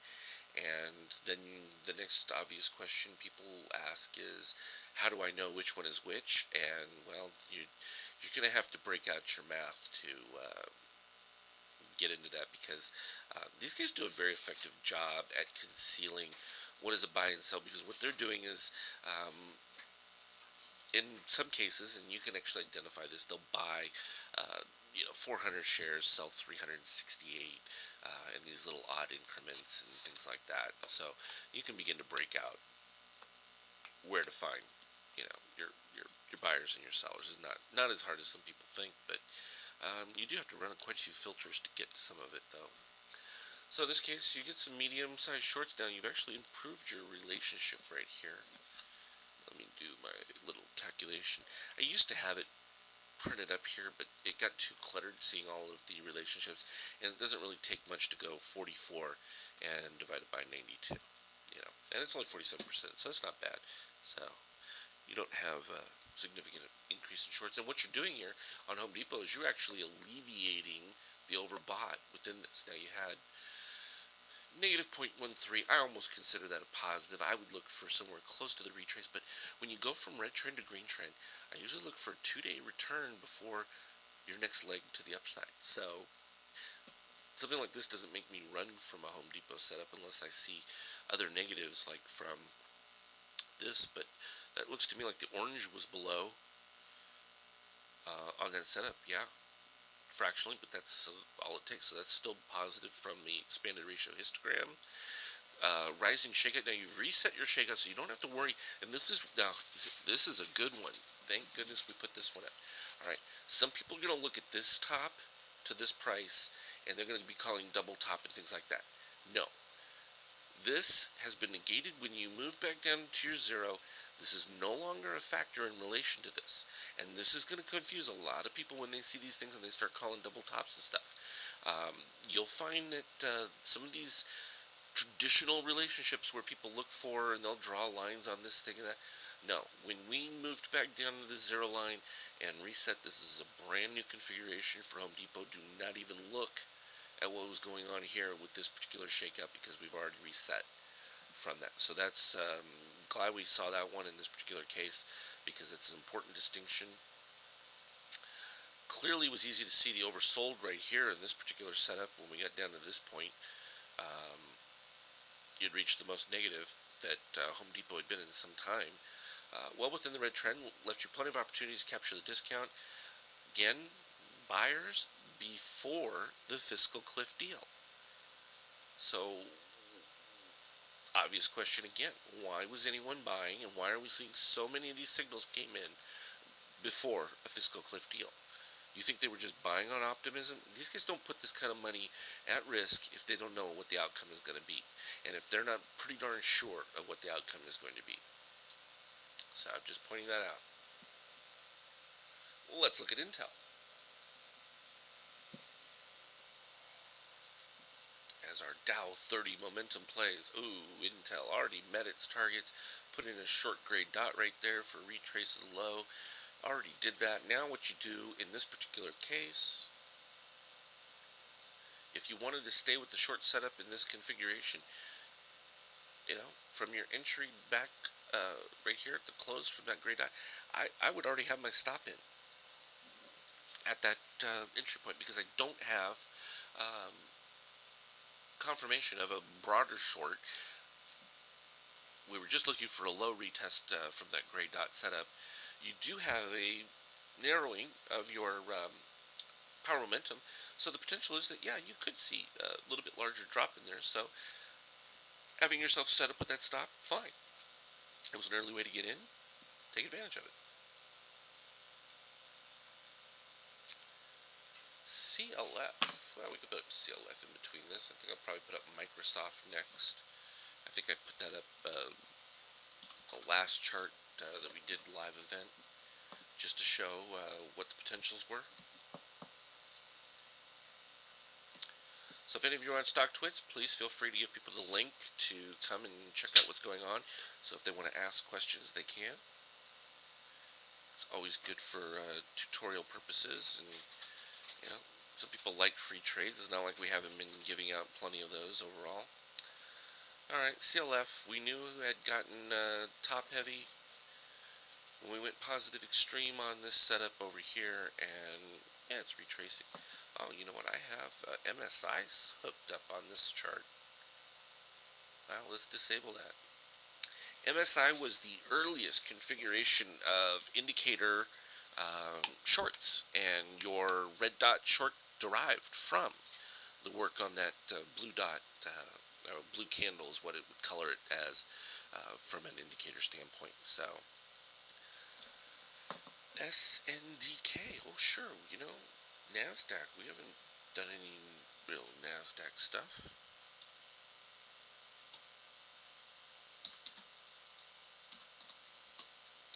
Oh no, I put a space there, can't do that. There we go.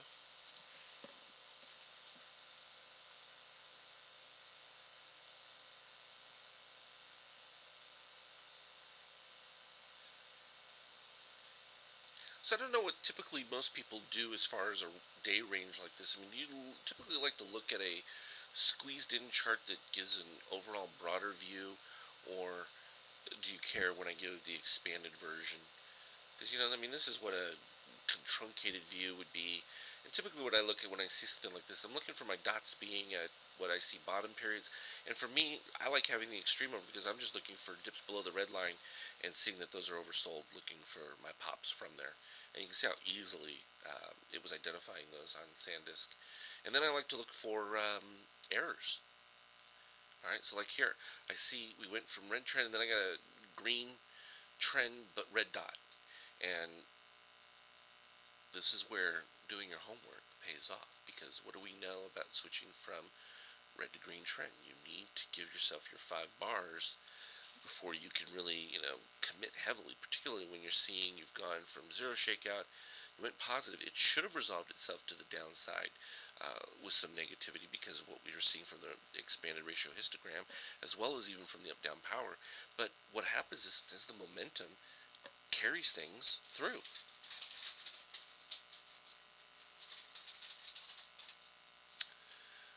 Gray and orange dots. You would want to make sure you have your catfish et al. Program on. That would be where those would be from. Well, the gray dot's pink dot show me. And the orange would come from catfish. Oh, if you didn't change the color yourself to orange, they would just probably appear as blue, or whatever default color your screen setup. Because here's what I have to do for my expanded ratio show me. You have to go to colors.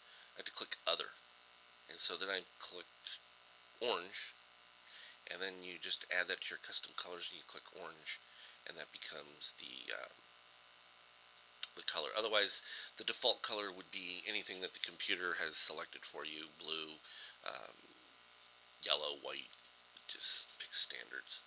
So from a SanDisk standpoint, this is good to kind of go through there and see, okay, there was your, this is an interesting one. You had all these buy setups along with the short setup. Now, you knew you were overbought in this particular case, so this is where common sense starts to play, and it's like, okay, you can either just not run that trade to an upside situation, you can back off from it, or you can look at it and say, okay, well, I'm seeing both from my expanded ratio histogram that these should resolve to the downside, and this is where typically I'll flip to an option as opposed to a stock trade. And even in that particular case, you know it's going to move one way or another. You want an opportunity to play a spread, you play a spread in that case. We did that on Apple once where we got conflicting signals between the two, and it's like, fine. We know that it's going to be a significant move one direction or another, and because we knew there was going to be enough significance to the move, playing the spread in that case was not a problem. So from overall, it reached its upside. Was only projecting to go down to the low here, the 44.49. But you still had all these positives, so nothing was negative. Only today are you seeing a lower shakeout. So at the close here would be the opportunity to play this from a 45.38 range to your 44.49. So about a dollar.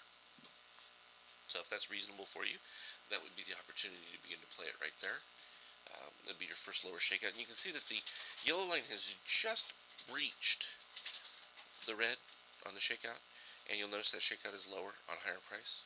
So again, you're getting more of the ducks in a row to indicate, where price should take you.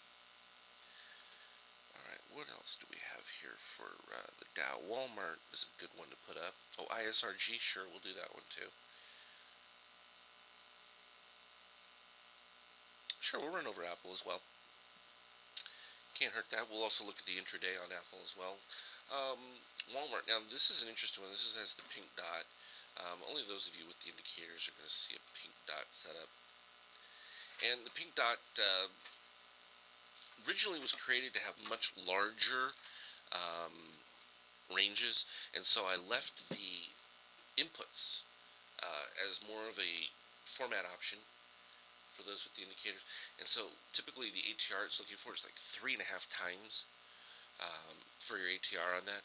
And I felt that was a little steep, and so this is where the orange dot and some of the other ones a little bit tighter, both with your stop as well as your profit expectancy and your win rate being in the 60s. When you're looking for 1.236 times your ATR for profit, and you're only having a 2 times ATR for stop, it locks in a guaranteed setup. If you're winning, well, at 60%, you're automatically going to be making money on this situation. So that's the differential when you see the pink dot. Left a little more flexibility, and you can even flip the pink dot to look for it as a short setup versus a long setup, and that is just a matter of in the inputs. It has the opportunity to flip from a positive standpoint. We're not going to go into that one. Okay, yeah, if you just get into your catfish at all, you'll have to change the color of that one for the orange dot to show up for your, and you'll be all set with that. So Walmart, I'd like to see it come back a little bit here because of the dip below the red line here on this extreme histogram, and it would be on a higher extreme. That would be the buy signal there, and you can see it's kind of topped out, and you get your first yellow over. So the yellow at 14.59 over 14.20 kind of indicates that a little bit more downside to Walmart than you're looking at. Let's look at XOM since we've been talking about a lot of oil. Talking about a lot of oil. Yeah. XOM was a beautiful one. I remember looking at this right before because I ran through everything around the fiscal cliff just because I wanted to see what was really happening, because I always like to check compared to what you're seeing on news, because to me it was interesting. I was starting to get all these buy signals, and I'm like, well, how many am I getting on individual stocks at the same time? I mean, am I really seeing buyers stepping in? And sure enough, back on the 28th. Now, how many of you noticed this one? It was the 28th, some of them a little bit earlier, they were all buying up. Okay, well, there was only talk about no deal. It was, the end of the world. Things were going, horrible. And yet, all these guys were buying every single dip.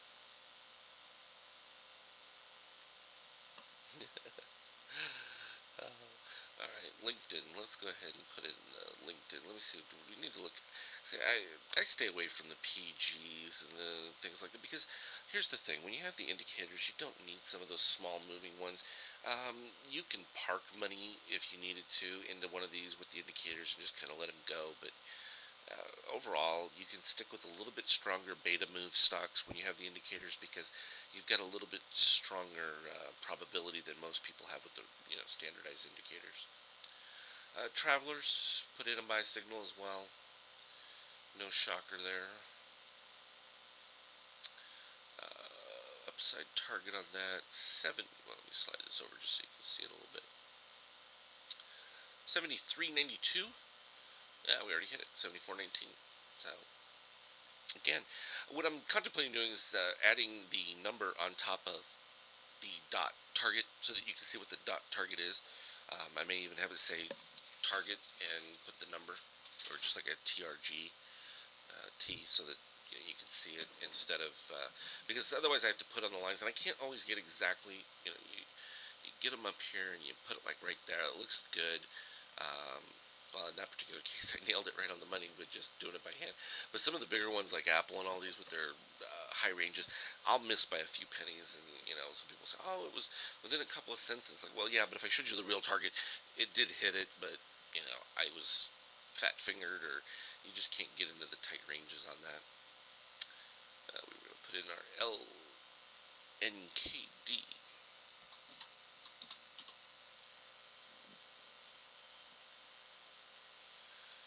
Okay, so we put in a bifractal setup. Let's lower these down so that we get a clearer view.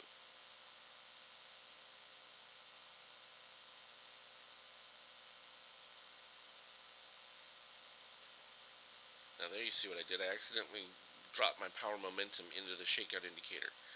So I need to go back up to my scaling. And we'll make that number 7. Okay, so there it was.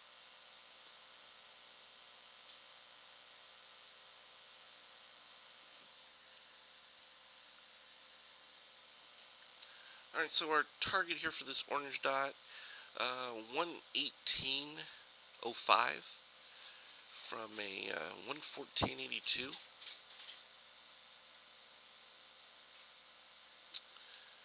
That should resolve to the upside for LNKD because, yeah, you had the dip down here, but notice your trend. Beautiful. Staying above the cyan here all the way going back until, well, last buy signals that were right over here.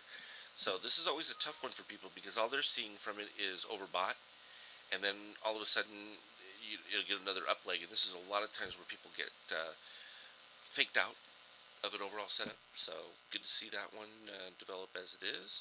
Shakeout is a complete reset, so no longer overbought in any way, shape, or form. So it's free to run a whole new back up to the highs on that. So that's actually a good discount. Very attractive from the extreme histogram, right in the middle there. Would have loved to have seen a little bit of a dip down here. Normally this I would consider a little bit overbought. I'd want to be looking for my extreme histogram right down here, particularly whenever I get the dips below, like this in green trend. I mean, that's, to me, those are the money in the bank signals when they come in. And with the indicators, there's no reason to force anything because if one doesn't give you the right setup, there's just so many others to choose from. Not hard to find. Buy, short, you name it. ISRG.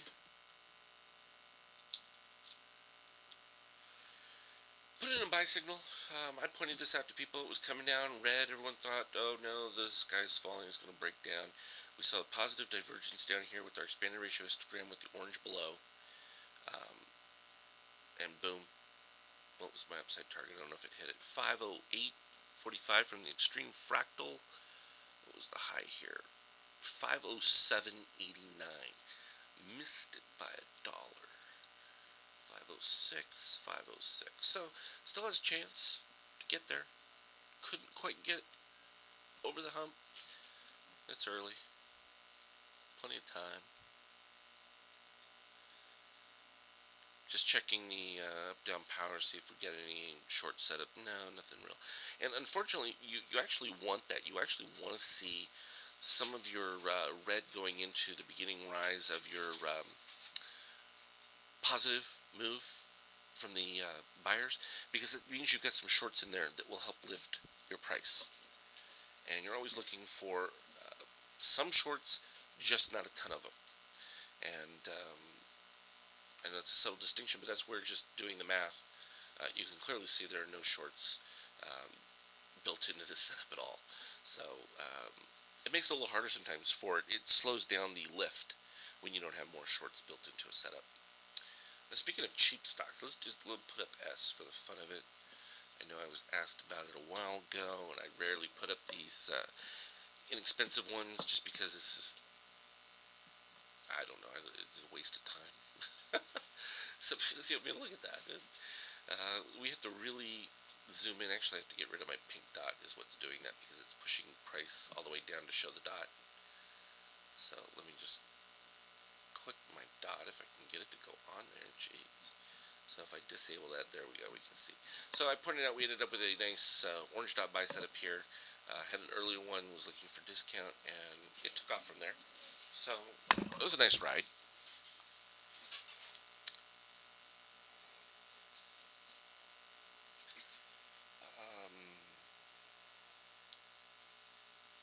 You want to, okay, this is a good one. We'll look at it right here for, it was a question about the expanded ratio histogram and the relationship between the orange and the yellow. We did this discussion too yesterday, so if you want to get more in depth on it, you can always go back to that one too.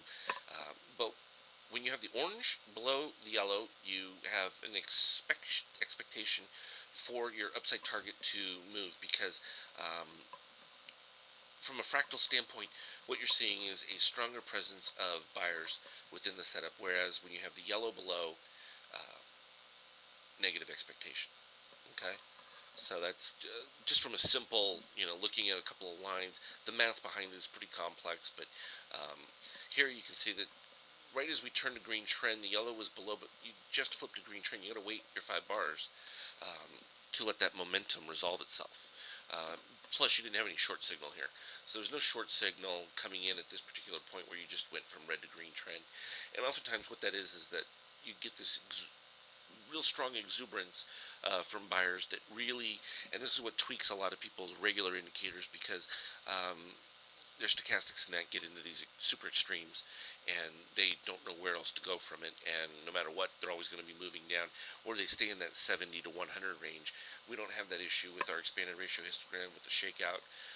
None of my indicators or oscillators are range bound in any way, shape, or form. And that's an important distinction, because the minute you bound them into a range, you've immediately lost your effectiveness in defining extremes. And this is where those become extraordinarily useful, and this is where your technical analysis guys then move on to, trying to find other little nuances to help. And the problem with those is that most of them are moving average based, and that puts you behind the curve as soon as you're using a moving average. And it's not to be, criticizing, it's just saying it's just slower. So it's not that it's ineffective, it's just slower. Can you afford to be too slow in some of these cases? Well, look at MACD. If we go back to what, MACD buy signal, well, gosh, I can go ahead and put an MACD on a chart. We have to go way down here, find an MACD.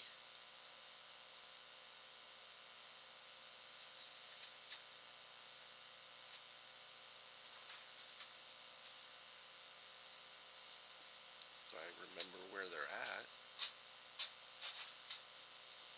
There it is, MACD.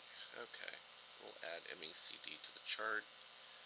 Let's put it in 16. Just standardize it. Alright, so there's your MACD from a daily standpoint on S. So it came and gave you crossover to buy in right here. So this is the momentum of those MACD buyers moving into this setup. Well, we already got our buy signal back here. So late to the game now, in a lot of cases, you could be reaching an extreme overbought setup at this particular point where MACD is just giving you your buy signal. and from that standpoint, you're going to be in trouble as it rolls over. We'll probably get another buy signal from an oversold at that convergence. So it's interesting to point it out, and a lot of times these will roll up and down, and they can be decent. It's not always wrong. It's just like right here, I'm getting a buy signal. You're not getting any of that from your MACD right there. You're not getting a crossover until you're back over here. Well, that's right at the peak where we can see that we've achieved some degree of overbought, and then you get another sell signal that worked out fine, but went way ugly when really wasn't for a buy signal. So it becomes more apparent when you look at regular stuff. So it's not horrible. It's just late. So let's go ahead and move back to. Go ahead and put the Apple back on this. We haven't looked at it in a while. Market's been fairly bullish in general, which coincides with what we were looking at on the futures. And for those that have joined late, we can show what that signal was on the futures. Right back over here.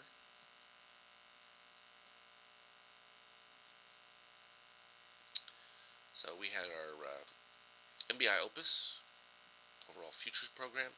Wanted to buy futures right there around 1453.50, and what are we looking at? 1458.50. So, and again, I'll put up the performance report from a daily standpoint. That's about what that's doing. And from this time frame, going back over a decade,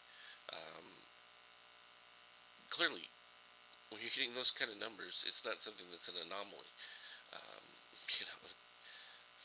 you've clearly found something that people are doing and are able to identify it. And it's always the other consideration. People talk about volume and momentums and things like that. It really doesn't make any difference because the guys with the real money, it's a handful. Dozens. It's just not that big a pool of the guys who have enough free capital to apply to some of these setups. So it's a little specious to suggest that everybody's the same when it comes to buyers. It's not true. We're not all equal in that standpoint. I mean, your Apples, your BlackRocks, they've got so much money that millions of people buying would not change what's going on with them. So just like to point that out. Get rid of that scrolling ticker. Keep seeing that scrolling across the screen. Alright, so Apple in daily right now, no shock with this overall setup right there. We saw that we see a little bit more sellers into the setup. Shorts now have taken a strong downside position. Okay, here's what becomes critical, and this is what I want you to pay attention to. One, our expanded ratio histogram suggests that we're going to get a positive resolution to this. I want to see the orange move back above the cyan. Fine. We knew that we had this huge negative on our shakeout. It's improved. This new dip is not going to produce the same degree of decline on the shakeout. As long as we stay inside of the negative 12 and not go back below the negative 12, which is, might as well put it up here, is 1250 is really what the number we're looking at. Make that white so you can see it. Your institutions are presenting a strong case in here. What they want to do right now is they're allowing it to drop a little bit so that they can pick up some additional shares for the next run-up. Alright, now, you've added shorts into here. You need those shorts to really propel it, because now if you want to believe what that article that was posted on our StockTwits feed, one second, I'm going to cough here. It was suggesting that there's a strong bull bias for calls. So this would negate some of those, which makes next week very attractive from a long side setup, because now you've reduced a lot of that built-in applied volatility for your upside with the nice decline, particularly going into 3 days here. I think shorts looks like they've overplayed it, and you haven't moved your buyers into a negative zone. So they're using this decline to buy into and suck up whatever they can as it's going down. All you're going to need is one increase in your up-down power here, as well as a turnaround and the shakeout, and you've got your buy setup. Uh, we do need to see, though, this orange get back above that cyan to really start to put an end to this downtrend, because you can see this downtrend, even from back over here, has just been continuous, unabated. And while we get these little, dips going below for, occasional buy setups, it's not enough to really give us some momentum. So let's get intraday for right now. All right, there's 10-minute. We ended up with a 10-minute buy. Make the colors correct, because for our buy signals, we want to be like there. So we were looking for the, short to kind of resolve. We way past the amount of time. The gray dot actually worked most effectively.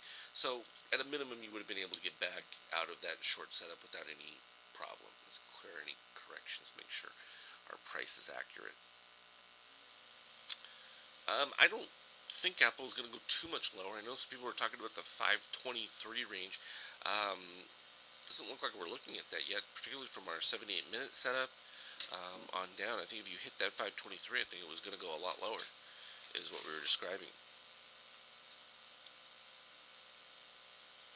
Yeah, when the red goes to the negative side of that flat on the up-down power, let me put that back up there, because that is a good point on how we're identifying buyers and sellers. Let's just disable these so we can get just our up-down power in here and take a look at it real quick. Alright, when you're below the zero of this horizontal, your bears are in control of the setup. Okay? When you are above the line, your bulls are in control of the setup. What I love to see is when you come down and you don't go negative, or you're like right at the zero line with your bulls, and they have not moved down, and you have this strong a short thing, this becomes a massive, massive upside potential to your play. This is a beautiful setup. It makes me want to like jump up and down. In fact, I have to go get an ellipse now, because I love looking at this setup right here. Go through your charts, find this setup. If you've got the indicators, you're going to love it, because what you see is you've come down, shorts have gotten super exuberant into the setup, particularly when you're in a green trend like this, and it's screaming. I mean, and this is, fiscal cliff, and I'm screaming buy Google. We even get the next signal, and I'm screaming buy Google, and people are like, they missed their last earnings, and I don't care. These buyers are here. You can't miss them. They're screaming at you, buy me. And shorts are going to get crucified. And so this was an easy, near $40 play for Google. And some people, talk to me about how hard it is to get 1 point on the ES, and then say you're giving you, dozens of points. Even PCLN's $10 short in 1 day. Now, did I know it was going to resolve in 1 day? No, but I said, the potential was a 2-day on that 78-minute PCLN. Particularly since we had the overall daily short of it. Well, it was the exact opposite. Then people thought, well, how can I be shorting PCLN and then going long Google? Well, they're not the same. They don't have any relationship to each other whatsoever. Completely different. And then, here's where it gets into the problem, because then you get some people, I've always been along Google, believed in it. I don't care. I believe in it until it hits my target, and then I believe in something else. So it's strictly what we're getting from our readings. No attachment at all. All right, Amazon. Let's go back to where we were. We were looking at the Apple setup here. Alright, so it came down 10 minutes. I mean, this is just really all sorts of lacklusterness. I mean, given within the general weakness, we were kind of looking at our 78-minute for Apple. So let's go and take a look at switching our time frame to a little bit higher up. Let me slide this over. And I know, see, from that orange, just about it actually exceeded the target right there. Oh, that's my Fibonacci still in there. Alright, so there was the orange dot. And people got these for the dot alerts. Couple buck play. Can't complain about that. Let's go to 78-minute.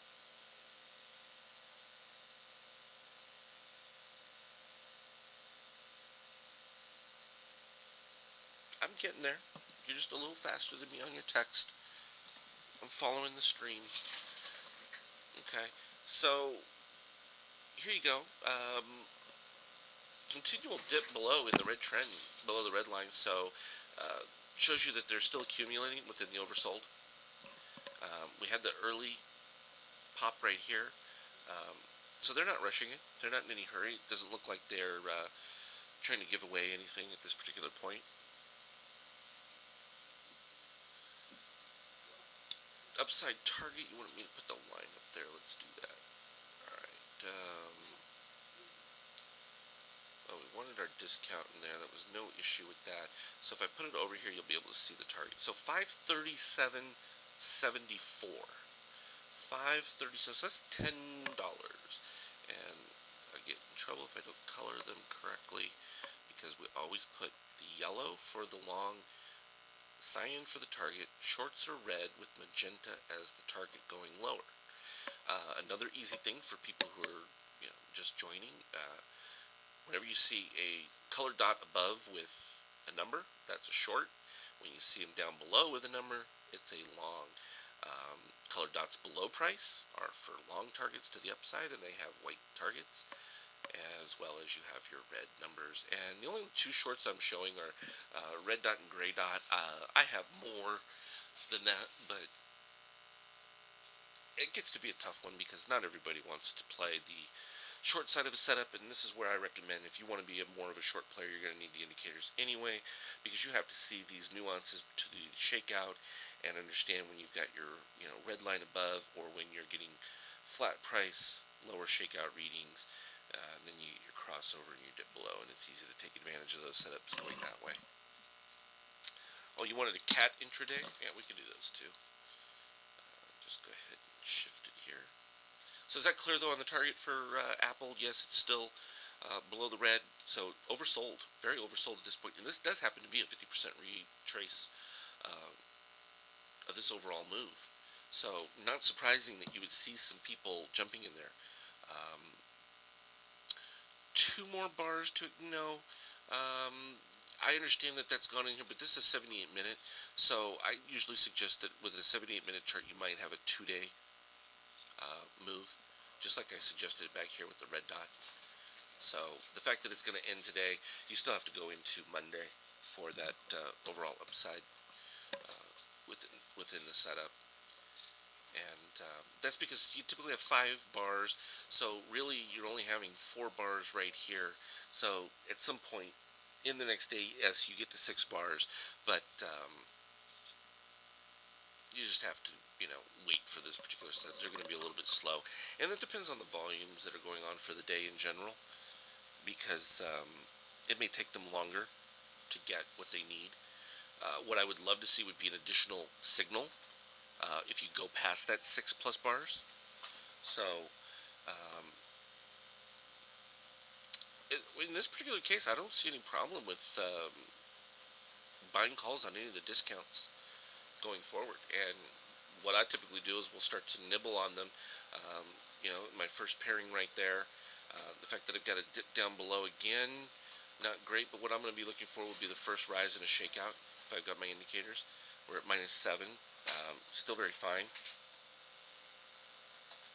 Oh, end of day. End of day looked strong right here with these last 2 bars. Going forward, we've started with yellow above, but you can't rely on that one because that's the bar that's currently being activated.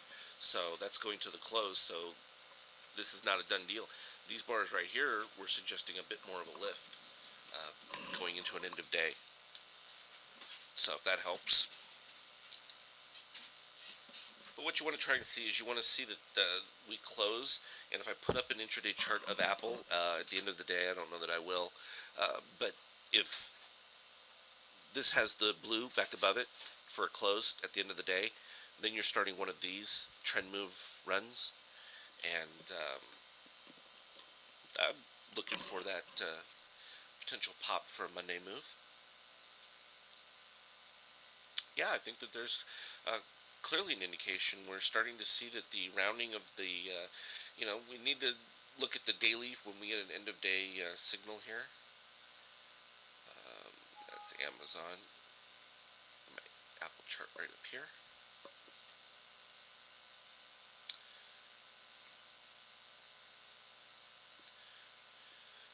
So we got a nice positive dip for the extreme histogram.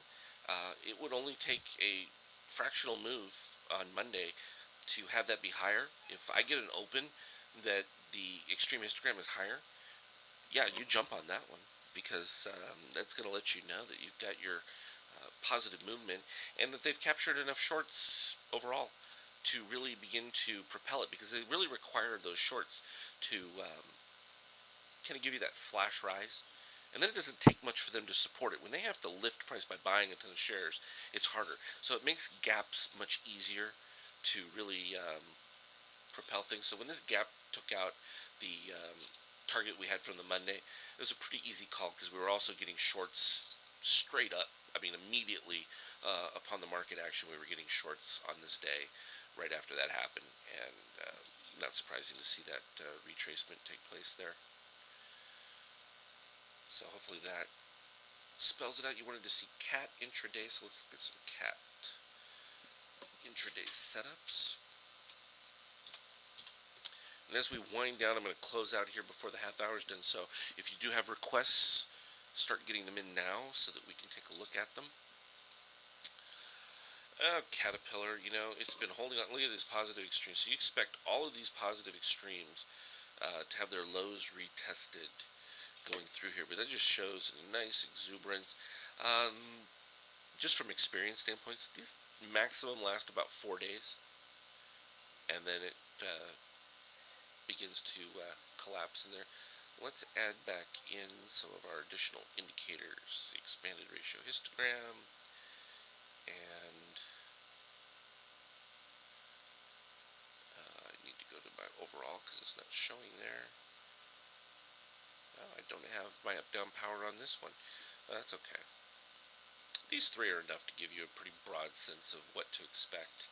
So in this case, you can see no breakdown at all in the orange line.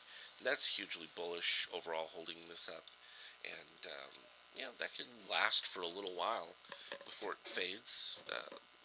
Let's go to a smaller time frame.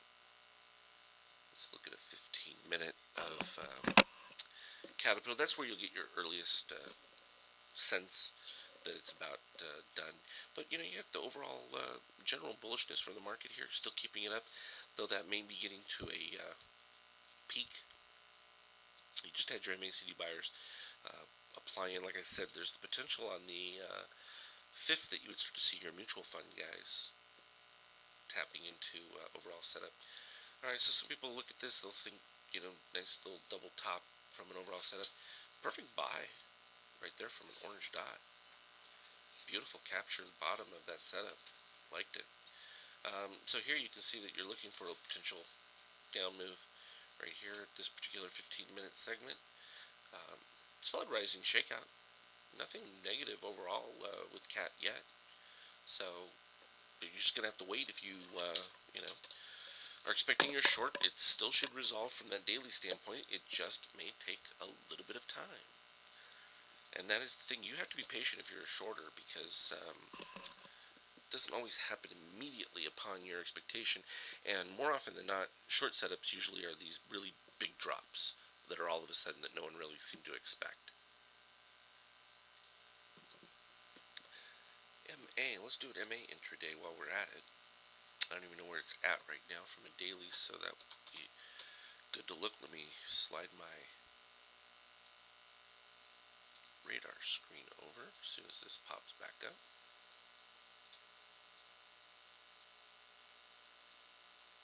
And believe me, if I could put all these up and have them preset, I would, but that would be so many charts and require so much extra processing because for each time frame that I have a chart open in that, I mean, the number of calculations that it's running are just staggering, and depending on your capabilities, I mean, even with my extended capabilities, it still requires just a ton of processor. Okay, so MA, ooh, I went super gigante there. Alright, so if we slide over here, we can look at MA just about even its overall daily standpoint, and that's because you're looking at a market that's plus 6.5 here right now. 15-minute chart gave buy signals overall, nice ones early on. Gave a red dot short, came back down, hit that one perfectly on that setup. So both longs and shorts from a dot alert standpoint have been fantastic so far. So wow, nice trading for them. And so this is where someone who's like short from a daily, they're not going to see this individual setups building taking place, doing their thing, um, and that's unfortunate for them because you could play within a short. I mean, if you're short from a put option, you could buy the stock and trade those intraday buy signals as a inside hedge, where if you were wrong on your buys, you have that upside put to protect you, so you're really not at risk. So that becomes a nice hedge arbitrage, and you can actually get to a point where you pay for your long protection with just trading your inside long signals. Um, Something to think about for those of you who want to do spreads and stuff. That's your alternative. Knowing that you've got an overall short signal, I'll do it all the time. I'll buy my put, and then I start trading all the shorter time frame long signals inside of it. So, different way to approach arbitrage hedge kind of setup. This was an interesting one because you had the nice bullish move up there. Did not fill the down target, and in fact proceeded to go up. So if you looked for your discount to the upside, you would have been up around here. You would have been, in my view, stopped out of this setup overall. But it was just a little premature. You had rising shakeout going in here. It still should resolve to the downside, but with the momentum that it had, a little bit too early, particularly coming off the red trend to green trend. By the time you waited for your 5 bars, you would have been right over here. You would have been slightly above it, and you could have just waited to enter your short by trailing this higher after your 5 bar move. Still had an orange dot again within this 78-minute setup, so longs are still, attacking to the upside for it. So, what are you going to do? You just have to go with what is at the particular time. We can look at CMG real quick while we're here. Let's do that from a daily, though. So look at that momentum play of Google. Blew past my overall target. Piece of cake. I mean, it's a nice run on that one. And like I said, we weren't seeing any reason to run from this setup. So you definitely could have stayed with it. Without any trouble, just put your stop in. Let's go to CMG.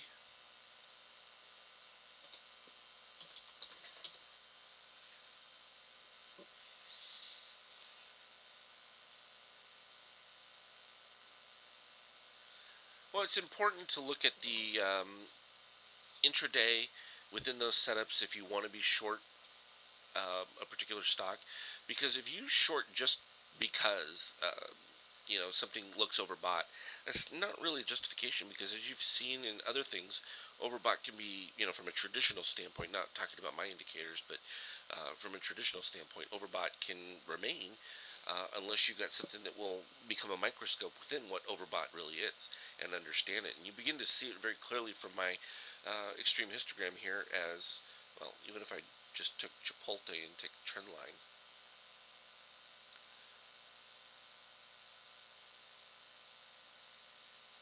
Yeah, you get this move up to here, and then just minor retraces from the expanded ratio histogram, but every one of those is making higher and higher moves.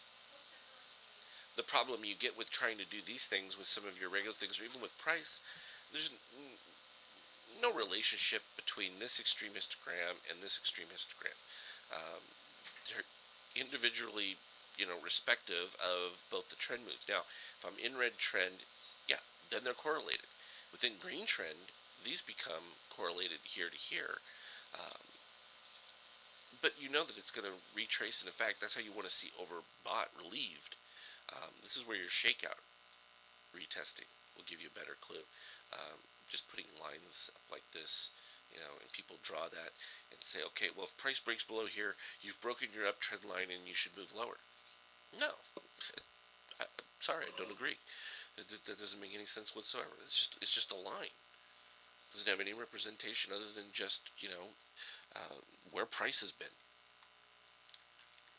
You have to have a reflection of sellers and or buyers within that setup to give it context. I'm going to look at Mo. Let's do it.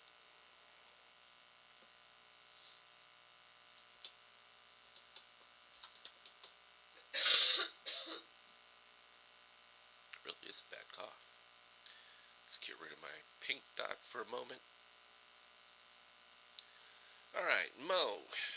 Good old tobacco.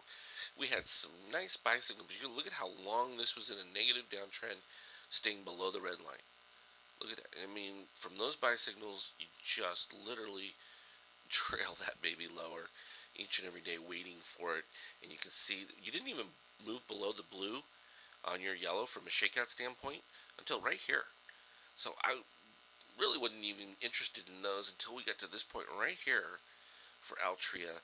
And at that particular point, you can see that you started to have slightly improvements from your shakeout indicator. And then it was right before, well, that would be right before fiscal cliff deal. You ended up with your second MBI propelling you up. You end up with another bifractal right at this particular point. 33.20 for an upside. So nice from that aspect as well. And wanted to put up Baidu because someone had a question on Baidu. I was showing, and we went over this Baidu daily. Oh, I clicked the wrong one. I clicked the 10-minute on it. Shoot. Oh, we can go look at 10-minute for Baidu. No, not on that one. That's the Apple Daily. Gotta wait for it to do its calculations. There we go. Baidu 10-minute. Nothing but buy signals all day long. Nice. It's been killing it from there. Let's look at it from a daily standpoint. There's that PCL in short. Came through. Just turned green trend. Looking for there. You got to be a little cautious with this because you just turned the green trend. So you get a little bit of that exuberance. We wanted to go to Baidu though from a daily standpoint and show that exactly what I mean by that. When you get a red dot, but you have momentum building to the upside. So we had this nice sell-off here. You had a higher extreme histogram on lower price. It was very positive. I pointed out the rising shakeout readings, and then it ended up with this red dot. And so people were like, "Oh, can I short that?" I'm like, "Not yet. It's looking for a positive breakout because you don't have the yellow below here." But yet, from a daily standpoint, that still pops up. So people get upset and say, "Oh, well, there was a red dot. It didn't fill." It's like, well, I pointed out very clearly at the time that it was another short at that particular setup. That you would start trailing your stop from a long standpoint because you had such an extreme oversold. These are some of the anomalies that will exist in the real world. And because we have a brain, and I think that's what I even put down. Because we have a brain, we don't have to just be a mind-numb robot. Within the setup, we could see a lot of the positives. Now, we know that when we got here, we were a bit overbought at that particular setup, and I said, okay, at that point, if you break down below this point, short it. Otherwise, you got to go with it. We ended up with a gray dot moving in from there, still wouldn't break down, so you moved to there. Came very close to that setup within here, but I also pointed out, look at that shakeout. It was continuing to rise. And it was like, okay, we're going to break back to a positive. Didn't quite happen. Came back down again and still wouldn't get close enough. And we didn't even have overbought right here, so I really couldn't even give a clear short at this particular point. And then we ended up with the orange dot. And it was like, okay, well, now you got a buy signal. You just changed from red to green trend again. Look for your 2 days lower to buy. And, dip down right there on the second day. And it's taken out the target.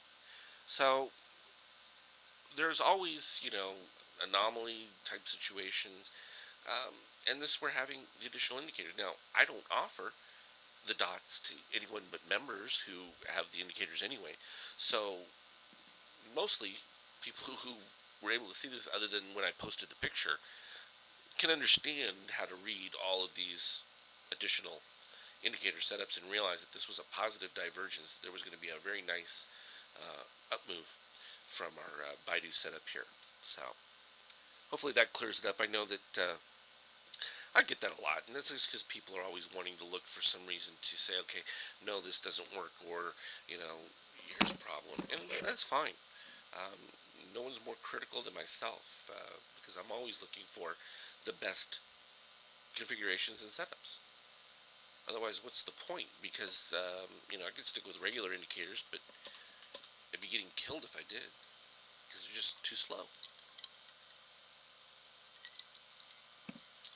I wanted to see if eBay was showing anything different. No, we were just looking for a retrace of this low for the positive extreme, nothing negative. But today was actually going to put in a lower shakeout.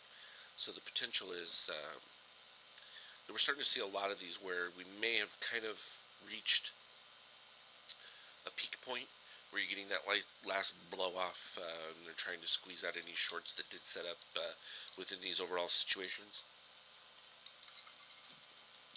And plus 7.25 now on futures, so that's a pretty strong move. That fits within what we were seeing from my buy setup here on the GAM. Again, that one was at 53. We're now at 60. So that's interesting to see that setup taking place. For those that wonder what the dot alerts are like, well, here's what the 10-minute one basically is. You got all the different, each one of these dots represents the alert coming through, and these are all the different stocks that they show up on. And so for next week, you would want to get your order in. I did offer it to where if you got your order in last night, you would have had today if you didn't already have them. And so next week, we return to the option where you can get all of the alerts for all week next week, and at the one low rate, which was nice. You can still get your 3 time frames, and we made that cheaper so that more people could get involved with that and experience it. And even if you still wanted to go with your single time frames, you can do that too. But they're all on there, and we've added the Baidu and the other ones, so those are available for everyone now to get. And by doing these, at least live broadcasts, you can get an idea of what to expect from them. And also, those that are interested in getting a little bit more advanced with their trading, you can certainly go to TradeStation and set yourself up, and I will send you the code. You can have all these. It does take a little bit of commitment. It's not something you can just jump into. You can actually have to be serious about what you want to do. But it's available. So the resources are there. You just have to take advantage of them. And what stock would be good to go out on here? Should we look at an ETF maybe? What do you think? Go ahead and give me your suggestions down there. We go to ETFs. You know what? I haven't looked at RTH in a while. That's retail. Retail is always a good one to look at from a broader perspective because you can relate it to the overall market, and it's got a decent correlation. By that, so goes retail, so goes the overall market to some degree. We'll wait for that one to pop up, and if you do have a selection, just go ahead and type it in there, and we'll put it in. So retail, nice buy signals, and again, those buy for. Now, okay, so here, retail. Why would there be buyers in retail prior to fiscal cliff deal? All right, we ended up with orange fractal. We ended up with extreme fractals right here. We also ended up with the catfish. I believe that was right at the end of the year, and explosion. So these were before fiscal cliff, and you got the follow through to meet the target. That one was 44.61. And we're at 44.55. We already did cap it right here at 44.80. So you want to look at PCLN again? We'll look at it from a daily standpoint first. My alert test? No. Yeah, okay. I'm going to flip back to our alerts page because we should have PCLN all the way up here. What I think I'll do is just scroll through some of these real quick. And that way you can kind of get an idea here as we just close out, and that way you get the kind of final read before the last half hour. That's eBay 10-minute, reaching all of its targets for the day. Okay, so what do we got here? This is the VIX. Alright, continuation of the VIX decline. No change with that. Futures daily, you can see that the trend changed. It was net neutral right there with that setup, and then it flipped to green. It was actually green on the INX. So there's your Apple daily, and still holding a little bit of that positivity that we looked at, kind of expecting towards the end. And again, we were talking about our entry down at the 527 level. Facebook's still looking very attractive, and without the extreme histogram, it's just price moving there. We could get rid of price, but having the extreme histogram lets us know how far overbought that setup is, and you can see it's easing, it's overbought while moving higher. That's a very nice setup there. Makes Facebook look attractive going into next week. Mo, let's change that to GS real quick, because that's one of the dot alerts. You can see nice power move on GS from the overall move there. We just look for your first lower shakeout as a short, but continuing to rise on that extreme. So a lot of power into that one, and that's going to probably set up some of that FAS short overall perspective, but a little bit later, because now you're squeezing the shorts that just jumped into the market randomly at the beginning of the week because, well, it had to be a short. Boy, don't some of them regret that. That was the FAS, and you can see still super positive extreme, but no change in your power momentum. Still nice, powerful move. So I wait until I get my power momentum telling me that my bulls have left. Now you can look at the power momentum on here, and you can see that ratio, you almost have the yellow above on PCLN. So while this overall market push to the upside has helped keep it up, this is where you get that last desperation of people trying to push price to the upside, and it just doesn't quite get there, and then they give up and it falls under its own weight. So not quite yet. And again, it's only 2 days after change from red trend to green trend, so it's early.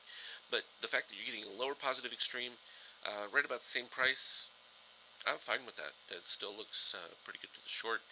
You still just have to get your lower shakeout reading. Get 7, it's now 9.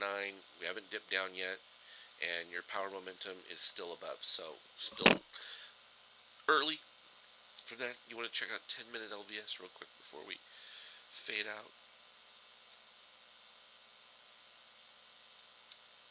We'll go to LVS real quick.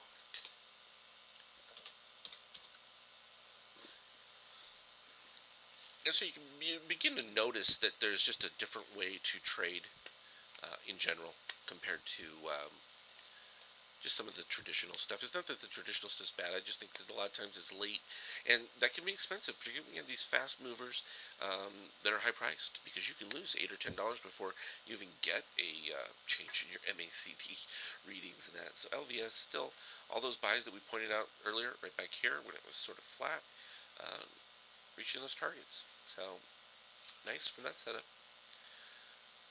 Even had this buy back here, 99, so around 51. So all day, LVS has just been putting in buy signals. So from a alert standpoint, if you didn't make your money on that one, you're not going to find a stock that you can make money on. So those were all just beautiful signals. Even the gray dots for retracing back to the lows of those bars were pretty nice. Alright, so there you have it. Yeah, I may do a live stream here and there next week. But I would suggest that, if you're interested in trading any of these setups, you get your dot alerts, get in there early so that you make sure that you got it for Monday morning, because it looks like it should be an interesting week. If we look at that ES Remember, I put in the automated one for the 10,000 tick, and it was calling for the up move. Beautiful from that standpoint. And let's see what else we have here from dailies. eBay, Netflix. There's your Apple. Google, still blowing past my targets. No problem with that. And the Amazon daily also blew through them. So it's just a matter of waiting for that first inkling lower, and then you're pretty much there. And yeah, I'll tell my wife to get her cough checked. Thank you, that was funny. So, all in all, I see positive things. Let's see what was happening. There's SPY. We got some others over here. That was Amazon 15. Well, I think I even have a PCLN mid-rate. Okay, there's the PCLN daily, and then this I think is a 15-minute. So you can still see, even within the 15-minute, if you were short, you've still been trading all of these long up moves for several dollars at a time, and that's the easy way to pay for an option put. So in this case, you had 645. It was calling for 649. So there's $4 for that one. This one was at 45, looking for 48. You got that one, another $3. Then you even had this breakout at 45, looking for 47, and it blew past that one as well. So there you go. I don't know that I can make it any easier than that. Surprised that we don't have more followers. Maybe you just need to recommend them to your friends if they're having any difficulties. Be happy to continue to go through it, and that's why it's about education, about teaching a different concept to trading and understanding a little bit more about the way the algorithms are affecting how trades go on. And in fact, we go to our website because I added in a nice little TED series that really kind of depicts what I'm talking about as far as that general fractal concept. And so if I go to my home page, let me just get it for you real quick before I slide it on. Alright, so there's the home page. If you go to About Trade the MBI, you'll see the various concepts that explain everything. But down here I included this little TED series, and what he talks about basically, in a nutshell, describes how stealth technology, which the idea was you took an airplane and you broke it up into these little teeny parts, and how the new physicists and everything else have moved into algorithms which are designed to take these huge block trades and break them into these tiny particles, and then a whole other set of algorithms, where I'm at, trying to find what those programs are doing. And I mean, he does it much more effective than I've ever been able to, and so it's worth a watch. So you can just go to our website and watch that one. It's worth the 15 minutes to do it. You can also go through and look about the fractals general concept there, as well as how to read a basic chart if you haven't already gotten enough of doing that from listening to me for this extended time period. So with that, I'm going to go ahead and sign off. This will end up on YouTube later. You can always go to our YouTube channel, and you know what, I'll put our YouTube channel on the ticker down here that will scroll through on the replays when you have it, and that way you'll have it as well. So because that's always great, the YouTube, at least you can pause, go through and adjust and pick out key points, and then you can freeze those areas if you really want to take a closer look overall at what's going on. And with that, I will bid you all an adieu. Take care.